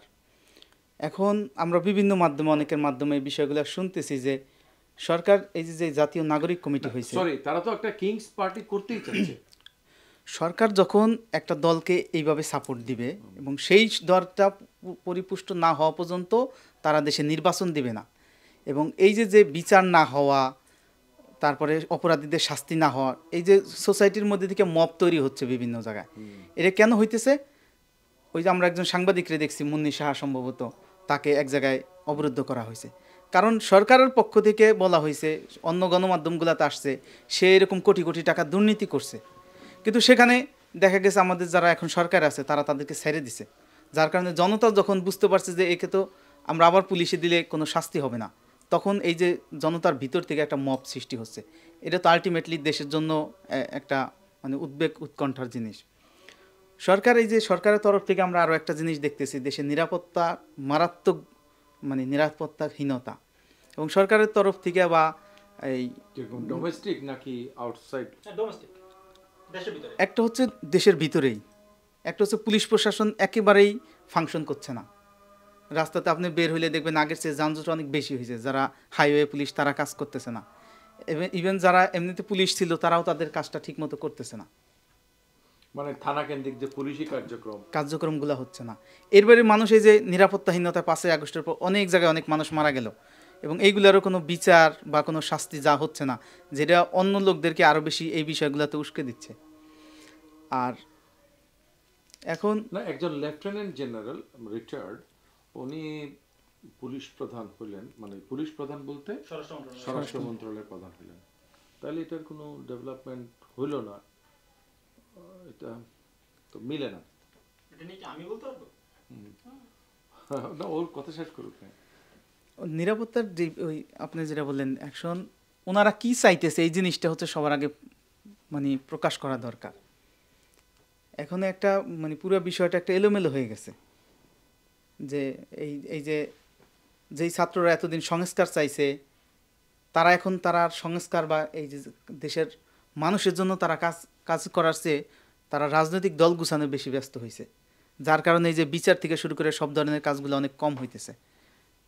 আর না, রাজনৈতিক দল গোছানোর জন্য এই যে অ্যালায়েন্স ফর ডেমোক্রেসি করলো যে আমাদের ইয়ারা, ওর নাম কি, জুবাইরুল হাসান একবার ফেসবুকে লেখলো যে নাগরিক কমিটি নিয়ে আপনার প্রশ্ন করেন, আমি উত্তর দেব, সমালোচনা। তো সেখানের মধ্যে আপনারা একটা কিংস পার্টি করতে চাচ্ছেন, এরকম একটা অ্যালিগেশন ছিল, মানে প্রশ্ন কেউ করছে। তো সেখানে সে বলেছিল যে একটা দীর্ঘ রাজনৈতিক প্রক্রিয়ায় অনেকদিন অপেক্ষা করাচ্ছে, বরঞ্চ ক্ষমতা নিয়ে এখনই জনগণের কিছু উপকার করাকে আমরা বেটার মনে করি। সো এটা খুব ক্লিয়ার যে they want to be a kings party, এবং they want to form government immediate after, মানে ইমিডিয়েট এখন, মানে পরবর্তী গভর্নমেন্টটাই তারা করবে, অথবা তারা বিএনপির একটা শক্ত বিরোধী দল হবে, যেটা পরবর্তী টার্মে তারা ক্ষমতায় যাবে।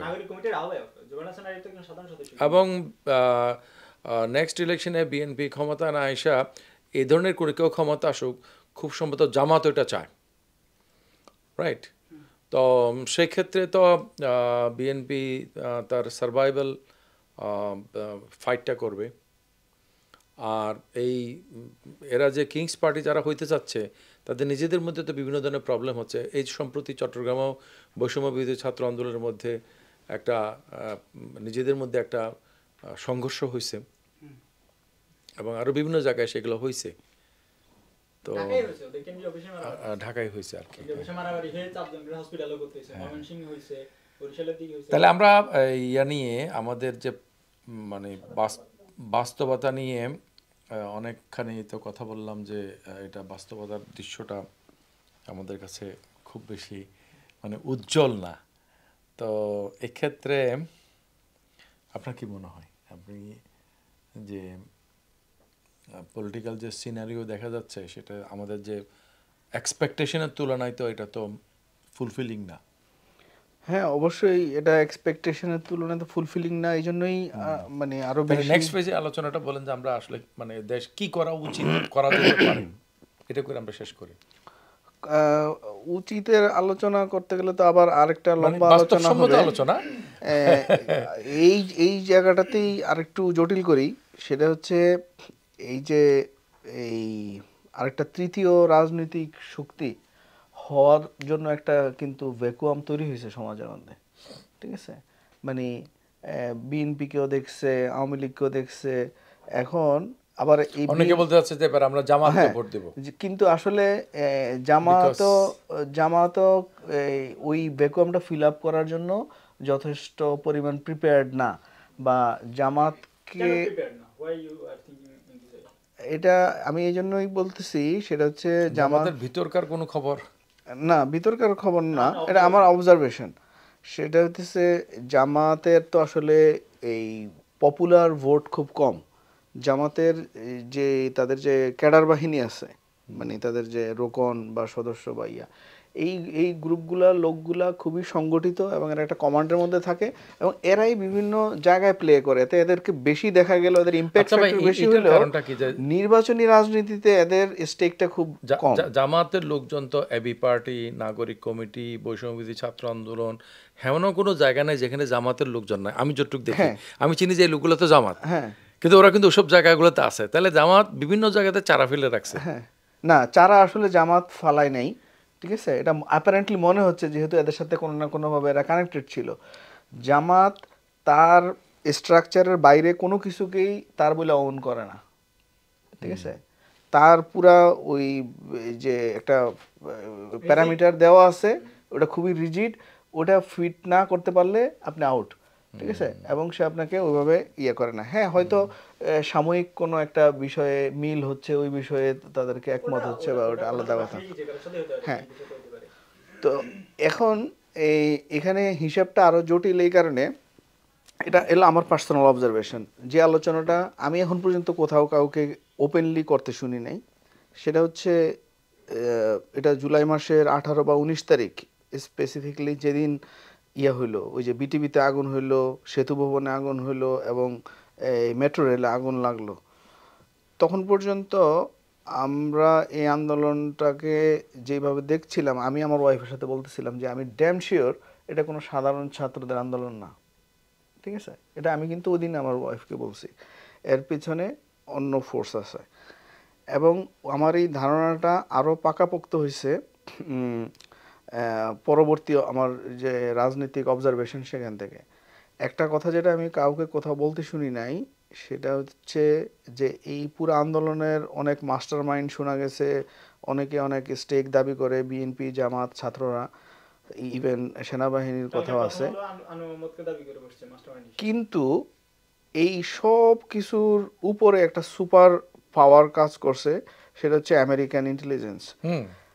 আমেরিকা, আমরা ছোটবেলা থেকে শুনতাম যে আমেরিকা চাইলে যে কোনো দেশে 1 সপ্তাহের মধ্যে সরকার পরিবর্তন করতে পারে, এবং তার একটা নিদর্শন আমার মনে হলো আমি হাতে কলমে দেখলাম, বাংলাদেশে আমরা দেখলাম। আচ্ছা, তো এই কথাটা আমি আরেকটা বিশ্বস্ত সূত্রে জানতে পারছি যে ওই সময়টাতে যখন কারফিউ চলতেছিল এবং এই সমন্বয়কদের অনেকেই যে ডিজিএফআই ঘন হয়ে খুঁজতেছিল, তখন অনেকেই আমেরিকান এম্বাসিতে শেল্টার নিছে এবং তাদের নেটওয়ার্ক ব্যবহার করে তারা নিজেদের মধ্যে যোগাযোগ করছে, ঠিক আছে? এগুলি সাধারণত আমি কাউকে কোথাও স্পষ্ট আলোচনা করতে শুনি নাই। তো এই যে ফ্যাক্টরটা যদি আমরা বিবেচনায় নেই, তাহলে যেটা দাঁড়ায় যে আমেরিকা অনেক আগের থেকেই বাংলাদেশে আওয়ামী লীগ এবং বিএনপির পরে আরেকটা তৃতীয় শক্তিকে খুঁজতেছিল, এবং যার ফলে আমেরিকা সবসময় জামাতের ব্যাপারে কিন্তু সফট ছিল। কিন্তু জামাতের 71-এর ভূমিকা প্লাস জামাত ইসলামপন্থী রাজনীতি করে সবকিছু মিলে জামাতের কিছু লিমিটেশন আছে যেটা পুরোপুরি ইউএস এজেন্ডার সাথে ফিট হচ্ছে না। এবং 5ই আগস্টের পরবর্তী সময়ে এই 5 থেকে 8-এর মধ্যে হুট করে ইউনুস যেভাবে আইসা হয়ে গেল, এখানে বসে গেল, এবং ইউনুস যেভাবে ওই উপদেষ্টাগুলোকে নিয়ে আসলো এবং একটা সরকার হয়ে গেল এবং সেটা বৈধতাও পাওয়া গেল এবং ইন্টারন্যাশনালিও রেকগনিশন পাওয়া গেল, সেখানেও কিন্তু আমেরিকান প্রেজেন্সের একটা লক্ষ্য করা যায়। তো তারা যে ইনভেস্টটা করলো, এরা কিন্তু খুব সহজেই এই জায়গাটার থেকে এখন আর পিছিয়ে যাবে না, ঠিক আছে? কারণ এরকম পরিস্থিতি আবার আরেকটা সুযোগ তৈরি হওয়া খুবই ডিফিকাল্ট। তো যার ফলে তারা কি ইলেকশনে হস্তক্ষেপ করতে পারে? আমি সেটাই ধারণা করছি। ওই যে সৌরভ এক ফাঁকে একটু বলছিল যে আগামী ইলেকশনটাও এরকম ক্যালকুলেশনের ইলেকশন হইতে পারে। আপনি অ্যাপারেন্টলি সব দেখবেন মিডিয়া টিডিয়া সবাই সবার ভোট সব মতো দিয়ে আসছে, কিন্তু ব্যাক এন্ডে কারণ আমেরিকা কোনোভাবেই চাইবে না, এবং এটা করাটা খুবই সহজ হবে এই কারণে, কারণ মানুষের মধ্যে এমন একটা সেন্টিমেন্ট তৈরি হয়ে আছে যে আমরা আর কোনো একক সংখ্যাগরিষ্ঠ সরকার দেখতে চাই না যারা ক্ষমতায় গিয়ে নিজের ইচ্ছা মতো স্বৈরাচার হয়ে যাবে। এবং বাংলাদেশের যে আমাদের জাতিগত গঠন যেরকম এবং যে অবস্থাটা, এটা আমি গেলেও হয়তো আমি ব্যালেন্স হারায় ফেলবো যখনই কোনো সরকার একক সংখ্যাগরিষ্ঠতা পায়। তো এটা কিন্তু একটা যে একক সংখ্যাগরিষ্ঠ কোনো সরকার না হওয়ার সম্ভাবনা বেশি, একটা পার্টিসিপেটরি গভর্নমেন্ট হওয়ার সম্ভাবনা বেশি। এবং সেটা যদি হয়, এবং ওখানে এই যে নাগরিক কমিটি বলি বা ছাত্রদের মাধ্যমে আরেকটা ফর্ম, যেহেতু আমি এটা আরও বহু আগেই এই কথাটা আমি ফেসবুকেও লিখছিলাম যে আগামী নির্বাচনের সবচেয়ে বড় ফ্যাক্টর হবে এই 18 থেকে 40 বছর বয়সী ভোটাররা, যারা এই আন্দোলনে সক্রিয় অংশগ্রহণ করছে এবং যারা আগের ইলেকশনগুলোতে ভোট দিতে পারে নাই। এবং আমরা যদি বর্তমানে বাংলাদেশের 18 থেকে 40 বছর বয়সী ভোটারদের জনমত যাচাই করি, এরা 99%ই হচ্ছে আওয়ামী লীগকে ভোট দিবে না। এদের মধ্যে একটা বড় অংশ বিএনপিকেও পছন্দ করে না, কারণ বিএনপির কোনো গঠনমূলক কোনো প্রোগ্রাম নাই, আলোচনা নাই, বা এরা যে কিছু ভালো কিছু করবে এর কোনো নিদর্শন দেখা যাচ্ছে না। তো ছাত্রদের যে সমস্যাটা হচ্ছে যে ছাত্ররা এই এই সিচুয়েশনটাকে ক্যাশ করে, একটা যে বাংলাদেশের রাজনীতিটা তো অনেক জটিল, কারণ এখানে আওয়ামী লীগ, বিএনপি এবং জামাতের মতন শক্তিশালী দলরা রাজনীতি করে, সেখানে এরা বয়সে ছোট, এদের এই আগে থেকে কোনো রাজনৈতিক ওরকম এস্টাবলিশমেন্ট ছিল না। তারপরে এখন সরকারের ছত্রছায়া থাকার পরেও এরা কিন্তু অতটা এই ঐক্যবদ্ধ হতে পারতেছে না, বা এটা একটা পলিটিক্যাল পার্টি হিসেবে বা এরা যে 300 আসনে ইলেকশন করবে এরকম কিছু গুছিয়ে আনতে পারতেছে না, কিন্তু তারা চেষ্টা করতেছে। তো এই জায়গায় আমি যেটা দেখতে পাচ্ছি, এখানে আরেকটা ফ্যাক্টর দাঁড়াবে, আপনার এই যে ছোট ছোট কিছু দল আছে যেমন এবি পার্টি, জুনায়েদ সাকি, ওই মান্না, হ্যাঁ, এরকম কিছু, তারপরে আন্দালিব পার্থ, হ্যাঁ, এই যাদের মিডিয়া আছে, এরাও কিন্তু একটা সক্রিয় বিবেচনায় থাকবে। তো এখানে এখন প্রশ্নটা দাঁড়াইতেছে যে এইগুলা ছাত্ররা, নাগরিক কমিটির পার্টি, এরা কি বিএনপির সাথে অ্যালায়েন্সটা করবে না জামায়াতের সাথে অ্যালায়েন্সটা করবে? না, এখানে একটা ভাই মানে আমাদের আলোচনার মধ্যে একটা ভুল হচ্ছে। যারা শুনবে তারা হয়তো বলতে পারে তাদের মধ্যে কেউ, এই যে ছাত্ররা বারবার আমরা বলতেছি কোট অ্যান্ড কোট, এদের মধ্যে তো নানা ধরনের মানে ভাঙা করা হচ্ছে, পুনর্গঠন হচ্ছে। এখন ছাত্রদের প্রতিনিধি যখন মাহফুজ আলমকে আমরা চিন্তা করি, তাহলে ঘটনাটা যায় একদিকে, তাবৎ ইসলামপন্থীরা কোমর বেঁধে একবারে মানে নেকেডলি তার বিরোধিতা করবে। ছাত্রদের প্রতিনিধি যদি আপনি বলেন যে নাহিদ ইসলাম, তাহলে জনগণ ব্যাপকভাবে তাদেরকে সমর্থন করবে। ছাত্রদের প্রতিনিধি যদি বলেন যে নাসিরউদ্দিন পাটোয়ারি, যে কথার কথায় কাউকে হুয়ার ইউ বলে, তখন লোকেরা কিন্তু আরেকভাবে চিন্তা করবে। এবং এই ছাত্ররা 5 মাসের মধ্যে যে কয়েকটা ভাঙা করার মধ্যে দিয়ে গেছে, বাকি আরও কয়েক মাস এবং বছরের মধ্যে তারা যে আরও অনেক রেডিক্যাল ভাঙা করা যাবে না। আর যেসব যারা আন্দোলন করেছে 18 থেকে আপনি 40%, ফাইন, এর মধ্যে কিন্তু শিবিরের লোকজন ছিল, এর মধ্যে ছাত্র মজলিস, ছাত্র আন্দোলন, এর মধ্যে কমিউনিস্ট পার্টি, ছাত্র দল সবাই ছিল। তাহলে এরা কিন্তু যার যার ঘরে ফেরত গেছে। এখন বৈষম্যবিরোধী ছাত্র আন্দোলনটাকে আমাকে একজন, নাম বলতেছি না, খুব কেন্দ্রীয় একজন, সে বলতেছে স্যার বৈষম্যবিরোধী আন্দোলনটা তাহলে কারা চালায় যাবে?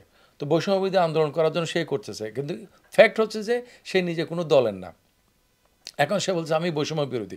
এখন বৈষম্য বিরোধী ছাত্র আন্দোলনের দলীয় লোকগুলো যখন সরে গেছে, বৈষম্য বিরোধী ছাত্র আন্দোলন তো এখন শীতকালে শুকিয়ে যাওয়া পুকুরের মতো ছোট্ট একটা ঘটনা হয়ে দাঁড়াইছে। এবং তারা যখন এটার স্টেক নিয়ে দাঁড়াবে, সেটা যখন বড় দলের বিপক্ষে যাবে, বড় দলের যেসব লোকেরা এই আন্দোলনে স্টেক আছে, তাদের লোক মারা গেছে, তারা সমন্বয়ক ছিল, তারা ছিল, তারা তো তাদের এগেস্টে দাঁড়াবে। আর সাধারণ যারা আছে ছাত্ররা, তারা তো ইতিমধ্যে বড় দলের সাথে জয়েন করবে। কেউ জামাতের ছত্রছায়া যাবে, কেউ বিএনপি ছত্রছায়া অলরেডি গেছে, বাকিরা যাবে। বিএনপি তো তাদেরকে পাওয়ার পলিটিক্স করার কারণে কিনবে। তাহলে প্রথম কথা হচ্ছে এই ছাত্ররা এটা একটা একক এন্টিটি হচ্ছে না। 2 নম্বর পয়েন্ট হচ্ছে যে, আমার আপাতত দ্বিতীয় পয়েন্ট, শেষ কথা হচ্ছে যে পলিটিক্যাল স্কেলে আমরা দেখি centre left centre right, centre লেফটের প্রতিনিধি হচ্ছে যে আওয়ামী লীগ, সেন্টার রাইটের প্রতিনিধি হচ্ছে বিএনপি। তাহলে নতুন যে রাজনৈতিক বন্দোবস্তের কথা বলা হচ্ছে তৃতীয় শক্তি, ওইটার পলিটিক্যাল ম্যাপে অবস্থানটা কোন জায়গায়? তারা কি সেন্টার রাইট হবে নাকি সেন্টার লেফট হবে? না, তারা তো কেউ রেডিক্যাল হবে না। তারা রেডিক্যাল হবে না, তারা অলরেডি একটা ঘোষণাও দিছে এবং এর আলামত আপনি দেখতে পাচ্ছেন কিনা আমি দেখতে পাচ্ছি, সেটা হচ্ছে তারা সেন্ট্রিস্ট। ঠিক আছে, সেন্ট্রিস্ট তো একদম জিরো পয়েন্টে কেউ থাকে না, কেউ কিছুটা লেফট অ্যালাইন, কিছুটা হতো রাইট অ্যালাইন। এখানে বাংলাদেশের যে গঠন, এখানে কিন্তু এই সেন্ট্রিস্ট একটা কনসেপ্টই ডেভেলপ করছে। ঠিক আছে, আপনি দেখবেন এখানে কি হয়েছে জানেন, প্রথম আলো, ডেইলি স্টারের মতন এরা অনেকটা এদের ইসলাম বিদ্বেষ ছেড়ে যে একটু লিবারাল হয়েছে। শাহবাগীরা অনেকটা এই মানে কি বলে এই নাস্তিকতা ইত্যাদি ছেড়ে দিয়ে একটু ইয়ার মধ্যে আসছে। তো এই তারপরে আবার মাহফুজ আলমদের মতন এই আগের শিবির ব্যাকগ্রাউন্ড বা এরকম ইসলামিক ব্যাকগ্রাউন্ড থেকে তারাও আবার একটু আগে আসছে। এরকম করে এখানে কিন্তু একটা সেন্ট্রিস্ট একটা ফোর্স, মানে জিরো পজিশন। তবে আমার পলিটিক্যাল তারা হয়তো স্টাডি আমাকে রাইটের মতো অতটা স্ট্রং না। আমার পলিটিক্যাল স্টাডি আমাকে বলে যে জিরো পজিশনে কোনো পলিটিক্স হবে না, পজিশন হবে সেন্টার, তবে left align or right align. Exactly, আমরা সুতরাং তাদের এই সকল পজিশন আমি দেখতেছি যে সেন্টার রাইটের পজিশন, সেন্টার রাইটের পজিশন আলটিমেটলি হিসাবটা তাহলে কি দাঁড়াচ্ছে যে আমাদের এই টোটাল আলোচনার মধ্যে আমরা এতক্ষণ 1 ঘন্টা আলোচনা করে আমরা বাংলাদেশের অ্যাটলিস্ট 20% লোক যারা আওয়ামী লীগ করে, ভোটের রাজনীতিতে যারা অ্যাটলিস্ট 30%, কারণ সব লোকেরা ভোট দেয় না, ভোট এবং আওয়ামী লীগের লোকের অধিকাংশ ভোটমুখী, 30% তারা কোথায় যাচ্ছে? এই 30%-এর কিন্তু কিছু অংশ বিএনপির সাথে হাত মিলাইলেও 30%-এর বিরাট অংশটা থাকবে বামদের সাথে। সামনে একটা শক্তিশালী বাম লীগ হবে, লীগ এবং বাম মিলে একটা বাম লীগ হবে, এবং তারা ইলেকশনে কিন্তু অনেক ভালো করবে। কারণ আপনি যখন নেক্সট ইলেকশনে আপনি আওয়ামী লীগকে যখন ভোট করতে দিবেন না, কারণ দিলেও তো আপনি কোনো খুনিকে ভোট করতে দিবেন না, চাঁদাবাজকে ভোট করতে দিবেন না, আন্দোলনে যারা দমন করছে তাদেরকে ভোট করতে দিবেন না, তাহলে কম্বলের লোমবাচার মতো আওয়ামী লীগের সব লোকগুলো বাদ গেল। বিচার প্রক্রিয়া যদি নাও হয়, পাবলিক কিন্তু তাদেরকে ভোট দেওয়া তো দূরের কথা, ইলেকশনে দাঁড়াইতেই দিবে না। তাহলে আওয়ামী লীগের লোকেরা তো ভোট দিবে, তারা তো তাদের ভোটটা নিয়ে ট্রেড করবে। কার সাথে ট্রেড করবে? বিএনপির সাথে করবে, অথবা কমিউনিস্ট পার্টির সাথে করবে, কোথাও জামাতের সাথেও করতে পারে, কিন্তু ইন নো ওয়ে তারা কিন্তু সরকার বর্তমানে যারা আছে তাদের সাথে করবে না। আর সরকারের লোকেরা মাঝখানে যে একটা উদ্যোগ নিল, ওই যে কাউন্সিলরগুলোকে মানে ফেরত আনার মাধ্যমে আওয়ামী লীগের সাথে একটা ইয়া করার জন্য, সেটা আওয়ামী লীগের পক্ষ যেই নিবে সেই বাংলাদেশে একটা গণপিটুনি খাবে। পলিটিক্যাল গণপিটুনি বলেন আর ফিজিক্যাল গণপিটুনি খাইতে পারে, রাইট? তো সেক্ষেত্রে তাহলে আপনার এই আলোচনার মধ্যে ওই লোকগুলো কোথায়? সেন্টার লেফট আওয়ামী লীগ তারা কোথায়? আচ্ছা, আপনি যে সেন্ট্রিস্ট পজিশন বলতেছেন, এটা actually either centre left or centre right. এই আওয়ামী লীগের যে অবস্থাটা, আওয়ামী লীগের কিন্তু এই যারা সাধারণ ভোটার আছে, সাধারণ সমর্থক আছে, এরা অবশ্যই বামপন্থী কোনো দিকে যায় ভিড়বে। আপনার এই হিসাব ঠিকই আছে, ঠিক আছে? না, তারা ওই কোনো সুবিধার বিনিময়ে বিএনপির সাথেও যাইতে পারে, কোথাও কোথাও আওয়ামী লীগের সাথেও যাইতে পারে, সরি জামাত ইসলামের সাথেও যাইতে পারে। মানে আওয়ামী লীগের সময় যেটা হয়েছে আর কি, মানে জামাত লোকালি আওয়ামী লীগের লোকদের সাথে হাত মিলিয়েছে না, বিভিন্ন জায়গায় সার্ভাইভ করার চেষ্টা করছে, ইস্যুভিত্তিক রাজনীতি করছে। এখন যে কোনো ইস্যুভিত্তিক রাজনীতিতে তারা আগাবে। এই যে বামরা যখন খুব মানে শক্তিশালী বোধ করতেছে, এটা নট বিকজ যে তাদের হাতে মিডিয়া বা কালচার আছে, সেটা না, তাদের কাছে কিন্তু এখন একটা বিরাট ফিজিক্যাল ফোর্স আছে, যেটা হচ্ছে আওয়ামী লীগ। এখন এই কি বলে, এখানে জামাতের খুব একটা ভালো প্রসপেক্ট ছিল এই সিচুয়েশনে ক্যাশ করার মতো। লোকজন তো সবাই বলে যে আমরা জামাতকে ভোট দিই। হ্যাঁ, আমাকে না, কিন্তু জামাত একটা রং পলিটিক্সে খেলতেছে, যার ফলে জামাত পিছিয়ে যাচ্ছে। রং পলিটিক্স হচ্ছে তারা 71 ইস্যুটাকে অ্যাড্রেস করতেছে না প্রপারলি। আগের কথা না, এরা এখনই সবচেয়ে উত্তম সময় ছিল। এখন তারা যে মিডিয়া কাভারেজ পাচ্ছে এখন, এবং ওই তাদের লিডারশিপও নাই, তারা কিন্তু ওই জিনিসটাকে ক্লিয়ারলি এখনও তারা এটাই বলতে চাচ্ছিল যে 71 সাল কোনো বড় ঘটনা না, 24ই বড় ঘটনা। তারপরে 71 সালে ভারতের এটা একটা ছিল, চক্রান্ত ছিল পাকিস্তানকে 2 ভাগ করা। ওই বয়ানটাকেই তারা ধরে রাখছে, কিন্তু তারা যদি সেটা না করে ওদেরকে ওই সময়ের একটা রাজনৈতিক সিদ্ধান্ত ভুল ছিল, এবং আমরা কোনো ক্রিমিনাল অ্যাক্টিভিটির সাথে জামাতের কোনো নেতৃবৃন্দ পার্টিসিপেট করে নাই, আর যদি কেউ করে থাকে তার দায় দায়িত্ব তার ব্যক্তিগত, ঠিক আছে। না, আগের যেটা হ্যাঁ position সেটা তারা এটা ক্লিয়ারলি এই জিনিস, তারা কিন্তু এই প্রশ্নটা আসলেই তারা হোঁচট খায়, এবং এই একটা এটা তৎসত্ত্বেও তারা তো অলমোস্ট ক্ষমতায় আছে বিভিন্ন জায়গায়। এই এই ক্ষমতাটা মানে আসলে এটা কোনো না, জামাতের লোকজন তো বিশ্ববিদ্যালয় পর্যায়ে ক্ষমতায় আছে, কিন্তু প্রশাসনে তো এরকম নাই। আছে অনেক জায়গাতে তাদের সুপারিশে অনেক লোকজন সেট আপ হয়েছে। তো এই জায়গায় কিন্তু আর জামাত এই কি বলে নিজেদেরকে এই বিএনপির বিকল্প হিসাবে এখনো তৈরি করতে পারে নাই, ঠিক আছে। স্যারের কাছে আমার প্রশ্ন হচ্ছে, এটা ইস্যুটা একটু আগে চলে গেছে কথা, স্যারের আলাপের মধ্যে একটা বিষয় ছিল যে এই জুলাই অভ্যুত্থানে আমেরিকান এম্বাসি কিংবা আমেরিকার ইন্টেলিজেন্সের যেই বিষয়টা স্যার বলল, এরপরে এখন যে গভর্নমেন্টটা হয়েছে প্রো আমেরিকান গভর্নমেন্ট, এরপর সৌরভ ভাইও যেটা বলছে যে ইলেকশন ইঞ্জিনিয়ারিং হওয়ার একটা সম্ভাবনা, এবং স্যার এটাকে এক প্রকার সমর্থন দেওয়া যে হ্যাঁ এরকম হইতে পারে, অথেন্টিকেট করা যে হ্যাঁ। তো স্যারের শুরুর দিকে একটা আলাপের মধ্যে একটা বিষয় ছিল যে আমরা একটা ক্লিন পলিটিক্স চাই। তো একটা ক্লিন পলিটিক্সের মধ্যে একটা মানে ডেমোক্রেটিক কান্ট্রিতে, সেখানে সভরেন একটা ইন্ডিপেন্ডেন্স কান্ট্রির মধ্যে আরেকটা দেশের এইভাবে ইনভলভমেন্ট, এবং এইটা কি এই যে বুদ্ধিজীবী সমাজ যদি স্বাভাবিকভাবে মাইনে নেয় তাহলে সংস্কারের কি ফায়দা হবে, এবং ইন ফিউচারে মানে আমরা যে এই যে এতদিন ধরে উল্টো দিকে আবার ঘুরবে না, এই যে আমরা না এতদিন যাবত আমরা যে ভারতের আধিপত্যর বিরোধী, অনেকে বলে আমরা ভারত বিরোধী, আসলে আলটিমেটলি বিষয়টা হবে আমরা হচ্ছে ভারতের আধিপত্যের বিরোধী, তাদের যে আগ্রাসন, তাদের যে সাম্রাজ্যবাদের বিরোধী।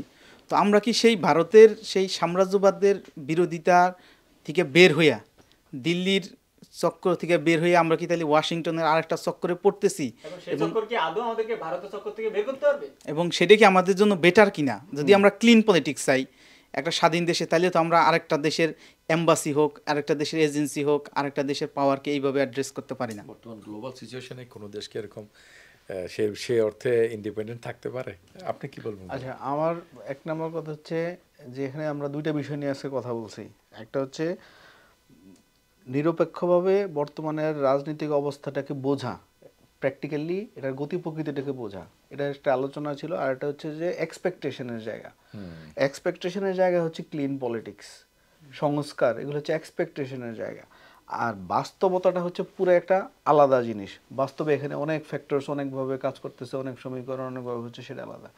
এখন আমাদের হয়ে গেছে কি রিয়েলিস্ট পজিশন। হ্যাঁ, রিয়েলিস্ট পজিশন, তাহলে আপনার এক্সপেকটেশনটা তো আপনার রিয়েলিটির সাথে মিলে একটা ফলাফল দিতে। হ্যাঁ, এখন সমস্যাটা আমি সে কথাটা বলতেছিলাম যে যেই কারণে আমি এটাকে মানে এটা বলে ব্যাফল্ড, ঠিক আছে, হতবুদ্ধি হয়ে গেছি, সেটা হচ্ছে যে কোনো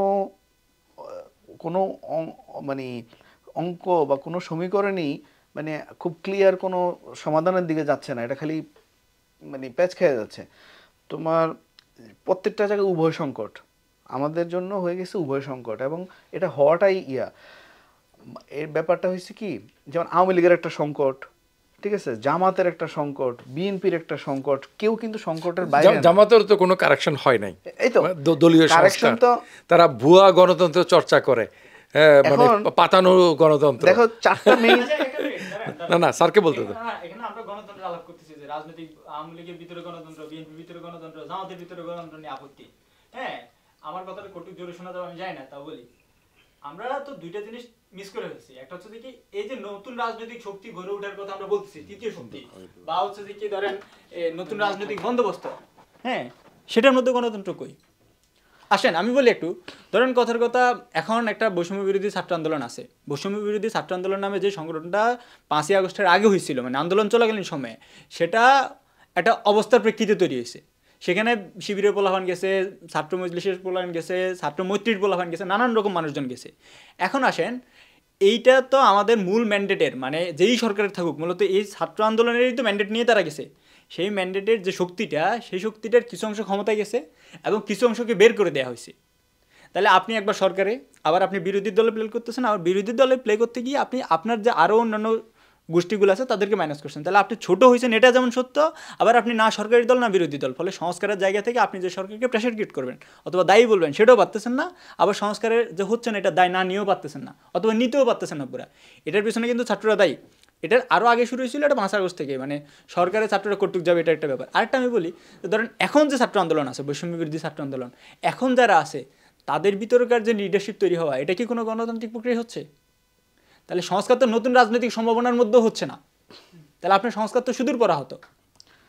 আচ্ছা, আমি এই যে কথাটা বলতে চাচ্ছিলাম সেটা হচ্ছে যে বর্তমানে রাজনৈতিক পরিস্থিতিটা যে কারণে আমার কাছে জটিল লাগে, আমি সহজ চোখে দেখি যে অ্যাপারেন্টলি মনে হচ্ছে বিএনপি খুব একদম ফুরফুরা অবস্থায় আছে, আসলে বিএনপি খুব থ্রেটের মধ্যে আছে, তারা মাইনাস হয়ে যাওয়ার থ্রেটের মধ্যে আছে, তারা মানে এই ইলেকশন করে এত বছর বঞ্চনার পরে যেটা তাদের ইমিডিয়েট হওয়ার কথা ছিল সেটা হইতে পারতেছে না, আদৌ ভবিষ্যতে কী হবে তারা একটা অনিশ্চয়তার মধ্যে আছে।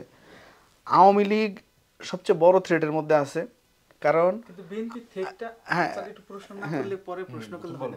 বিএনপি থ্রেটটা কোথায়? একদিকে হচ্ছে সরকার, যেহেতু তাদেরকে প্রথম দফায় বলা হয়েছিল যে বিএনপিকে ক্ষমতা নেওয়ার জন্য, না বিএনপি ক্ষমতা নেওয়ার জন্য বলে নাই, জাতীয় সরকারে তাদের জাতীয় সরকার করার কথা বলছিল হিসেবে, এবং যেহেতু বিএনপির বড় স্টেক জাতীয় সরকার হলে তার একটা মেজর স্টক হোল্ডার হতো, সেখানে বিএনপিকে আমরা তো দেখি যে বিএনপি একটা গণমানুষের দল, তাদের সাপোর্ট বেস অনেক বড়, এবং যত মানুষ এই পর্যন্ত কথা বলছে যে ইলেকশন হইলে, কেউ এখন পর্যন্ত বলে নাই কোনো ধরনের এই যে আমেরিকান ইনফ্লুয়েন্স হোক আর দেশের ছাত্রদের ইনফ্লুয়েন্স হোক, কেউ এইটা বলতে নাই যে না বিএনপি ক্ষমতায় আসবে না, সবাই বলতেছে যে বিএনপি ক্ষমতায় আসবে। তাহলে বিএনপির মানে থ্রেটটা কোথায়? বিএনপির থ্রেটটা এই জায়গায় যে বিএনপি হলো একটা ক্ষমতা কেন্দ্রিক দল, ঠিক আছে, তারা যখন ক্ষমতার বাইরে থাকে তখন কিন্তু তাদের জামাতের মতো এরকম কোহেশন থাকে না এবং কোনো চেইন অফ কমান্ড কাজ করে না, যেটা আমরা কিন্তু গত 4-5 মাসে এটার উদাহরণ দেখছি। এদের অনেক জেলা পর্যায়ের অনেক বড় বড় নেতাকেও কিন্তু সাময়িক বহিষ্কার বা অনেক শৃঙ্খলা, এবং তারেক রহমান উনি একটা এখনো দেশের বাইরে, এবং তার আদৌ সে পাসপোর্ট আছে কিনা বা কোনো কিছু কবে আইসা এখানে সে কি করবে, আইনগত কি ফেস করবে, এবং সরকারও বা আইনটাকে কতটুকু তার জন্য ওপেন করবে, তার অনেকগুলো ব্যাপার আছে। এবং আওয়ামী লীগ আর বিএনপির যেটা সবচেয়ে বড় সংকট, একই সংকট, সেটা হচ্ছে তারা হলো পরিবারতান্ত্রিক রাজনীতি এবং ব্যক্তিকেন্দ্রিক রাজনীতি। আওয়ামী লীগের 99.99% লোকও যদি একমত হয় যে আমরা একটা ক্লিন রাজনীতি করব, আমরা একদম শেখ হাসিনা যতদিন জীবিত আছে এটা হতে পারবে না, ঠিক আছে, অতএব এরা খুবই জটিল একটা সিচুয়েশন, আবার তাকে আনতেও পারতেছে না, গিলতেও পারতেছে না, ফেলতেও পারতেছে না, এই জন্য তারা কিন্তু হতবুদ্ধি হয়ে গেছে। এবং তাদের যত বাংলাদেশের সবচেয়ে ইন্টেলেকচুয়াল লোকগুলো আওয়ামী লীগ করে, তারা কিন্তু এখন তাদের কলম শুকায় গেছে, তাদের ভাষা হারায় গেছে, তারা মানে আপনার কথাটা বোঝা গেল পরিবার কেন্দ্রিক এই ক্যাচালের মধ্যে বিএনপি রাজনীতি তো তাই, তার মানে তারা কিন্তু আসলে অতটা ঝামেলা। ছাত্রদের সংকট কি? ছাত্রদের সংকট তো বললাম, ওই যে আসলে ছাত্র বলতে আলাদা কোনো এন্টিটি নাই, এরা বিভিন্ন জায়গায় ছিল, আর যেটা আছে সেটা খুবই কম সংখ্যক, এরা একটা ফোর্স হিসাবে দাঁড়ায় যাওয়ার মতন অবস্থা নাই, ঠিক আছে। তাহলে এরা আবার ছাত্রদের সংকট, তারা অলরেডি এখনো একটা কমিটি দাঁড় করে দিতে পারতেছে না ঠিক মতো, বা রাজনীতি না সরকারে না বিরোধী দলে কোথায় কি থাকবে, তাদের এটা একটা বড় সংকট। তাহলে আসলে পুরো সিনারিওটা কিন্তু খুবই ধোঁয়াশে, এবং দিন দিন আরো বেশি ধোঁয়াশে হয়ে যাচ্ছে, ঠিক আছে। কারণ আপনি ওই ড্রাইভিং এর মতন, আপনি কিন্তু যখন মনে করবেন যে আপনি ওভারটেক করে চলে যেতে পারবেন, তাহলে আপনি কতটুকু স্পিড দিবেন, কিন্তু আপনি একটা লক্ষ্য নিয়ে আগাচ্ছেন, কিন্তু হঠাৎ করে একটা সিচুয়েশন আরেকটা জিনিস চলে আসলো মাঝখানে, তখন কিন্তু আপনাকে আরেকটা এরকম পিছিয়ে যেতে। তাইলে আমাদের এখানে কিন্তু কেউ কোনো ফ্রি রাইড পাচ্ছে না, ঠিক আছে, এবং সবার জন্য প্রতিনিয়ত গেমটা কিন্তু চেঞ্জ হচ্ছে। তো আমি আজকের আলোচনাটাই এই জন্য যে আমি এরকম ডিফিকাল্ট একটা অবস্থা দেখতে পাচ্ছি, যেখানে না আমাদেরও সেক্ষেত্রে আসলে একটা মানে রিয়েলিস্টিক পজিশন নেওয়া উচিত, রিয়েলিস্টিক জায়গার কারণ থেকে রিয়েলিস্টিক পজিশন নেওয়া উচিত, যে আমাদের এক্সপেকটেশন অনেক হাই, কিন্তু রিয়েলিটি মানে ফিল্ড যে রিয়েলিটি যেটা, সেটা কিন্তু ততটা কিন্তু অপটিমিস্টিক না, রাইট, বলে না যে এটা খুব রেডিক্যাল অন্য কোনো কিছু হবে। তারপর আমার যে স্যারের কাছে গণতন্ত্র নিয়ে প্রশ্নটা ছিল, যে তাহলে ইন ফিউচার আমাদের দেশে গণতন্ত্র অন কাইন্ড অফ একটা থ্রেডের মতো।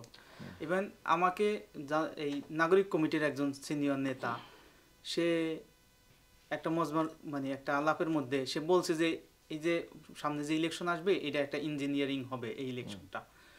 তো এই যে ইলেকশন ইঞ্জিনিয়ারিং হবে, নাগরিক কমিটি একটা নতুন রাজনৈতিক বন্দোবস্ত করবে, এই যে আশা, এই যে সংস্কার, এরপর যদি আবার সেইটাই হয়, এই ইলেকশন ইঞ্জিনিয়ারিং তো শেখ হাসিনা তার আমলে পুরোটাই করছে, এবং সেটা যদি আমরা নতুন বাংলাদেশে সেইটাই হইলো তাহলে কি সংস্কার হবে, এবং আরেকটা দেশের যদি ইনভলভমেন্ট থাকে।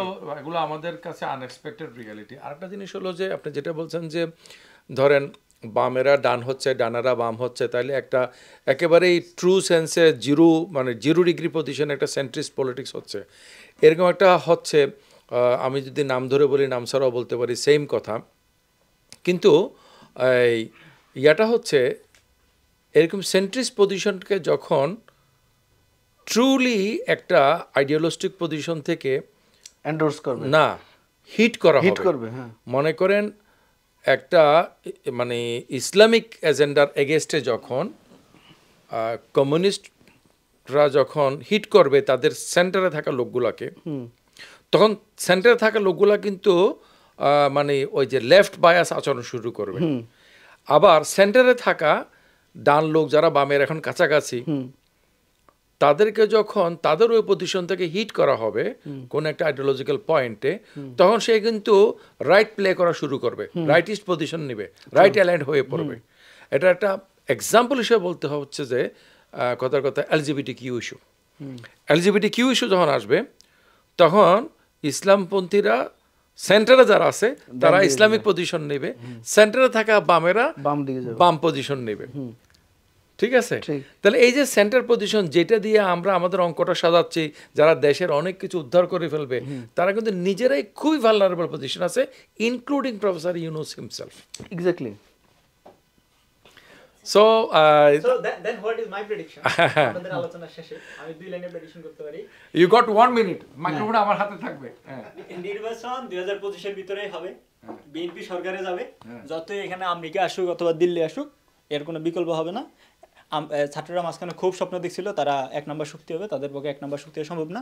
তারা এখন খুবই টেনশনে আছে তারা 2 নম্বর শক্তি হতে পারবে কিনা, তারা এখন 3 নম্বর শক্তি হতে পারে কিনা, 2 হবে না 3 হবে, এটা নিয়ে মূলত বাংলাদেশের পলিটিক্স হচ্ছে।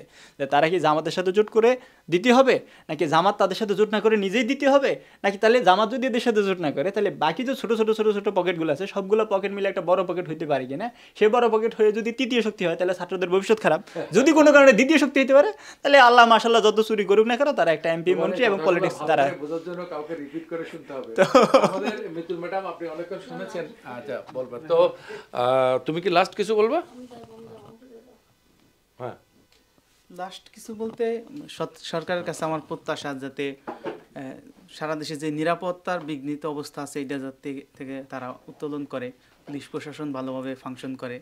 ওইটা তো আবার সংস্কারের সাথে রিলেটেড। জেলাও সে কতই হইল সংস্কার না, অ্যাটলিস্ট যেইভাবে আছে তারা। পুলিশ লোকদেরকে মারছে, পুলিশকে লোকেরা একিউজ করতে হচ্ছে, পুলিশ বলতে হচ্ছে আমরা মারলো, আমরা ইনএভিটেবল, দেখো আমরা প্রপারলি ফাংশন না করে তো তোমরা কত অবস্থার মধ্যে আসো, আমরা যদি কাজ না করি ইউ আর ইন ট্রাবল। তাহলে তারা বিকল্প কিছু বের করবে। ওই কোনো জায়গাতে তো সরকার কোনো বৈপ্লবিক কাজ নিয়ে সংস্কার নিচ্ছে না। তার যেই নুরুল কবিরের সাথে যে সাক্ষাৎকার, আমরা বুঝি না, পারি না, করতে পারতেছি না, এই দুর্বলতা দিয়ে তো সরকার চলতে পারে না, একটা দেশ চলতে পারে না। তাহলে তুমি এখন অন ক্যামেরাতে ইউনুস স্যারের সমালোচনা করছো, আমরা কি আশঙ্কা করতে পারি যে ভবিষ্যতে এটা পাবলিকলি এবং বিভিন্ন মিডিয়া তো মানে স্যারের যে হানিমুন পিরিয়ড এটা বোধহয়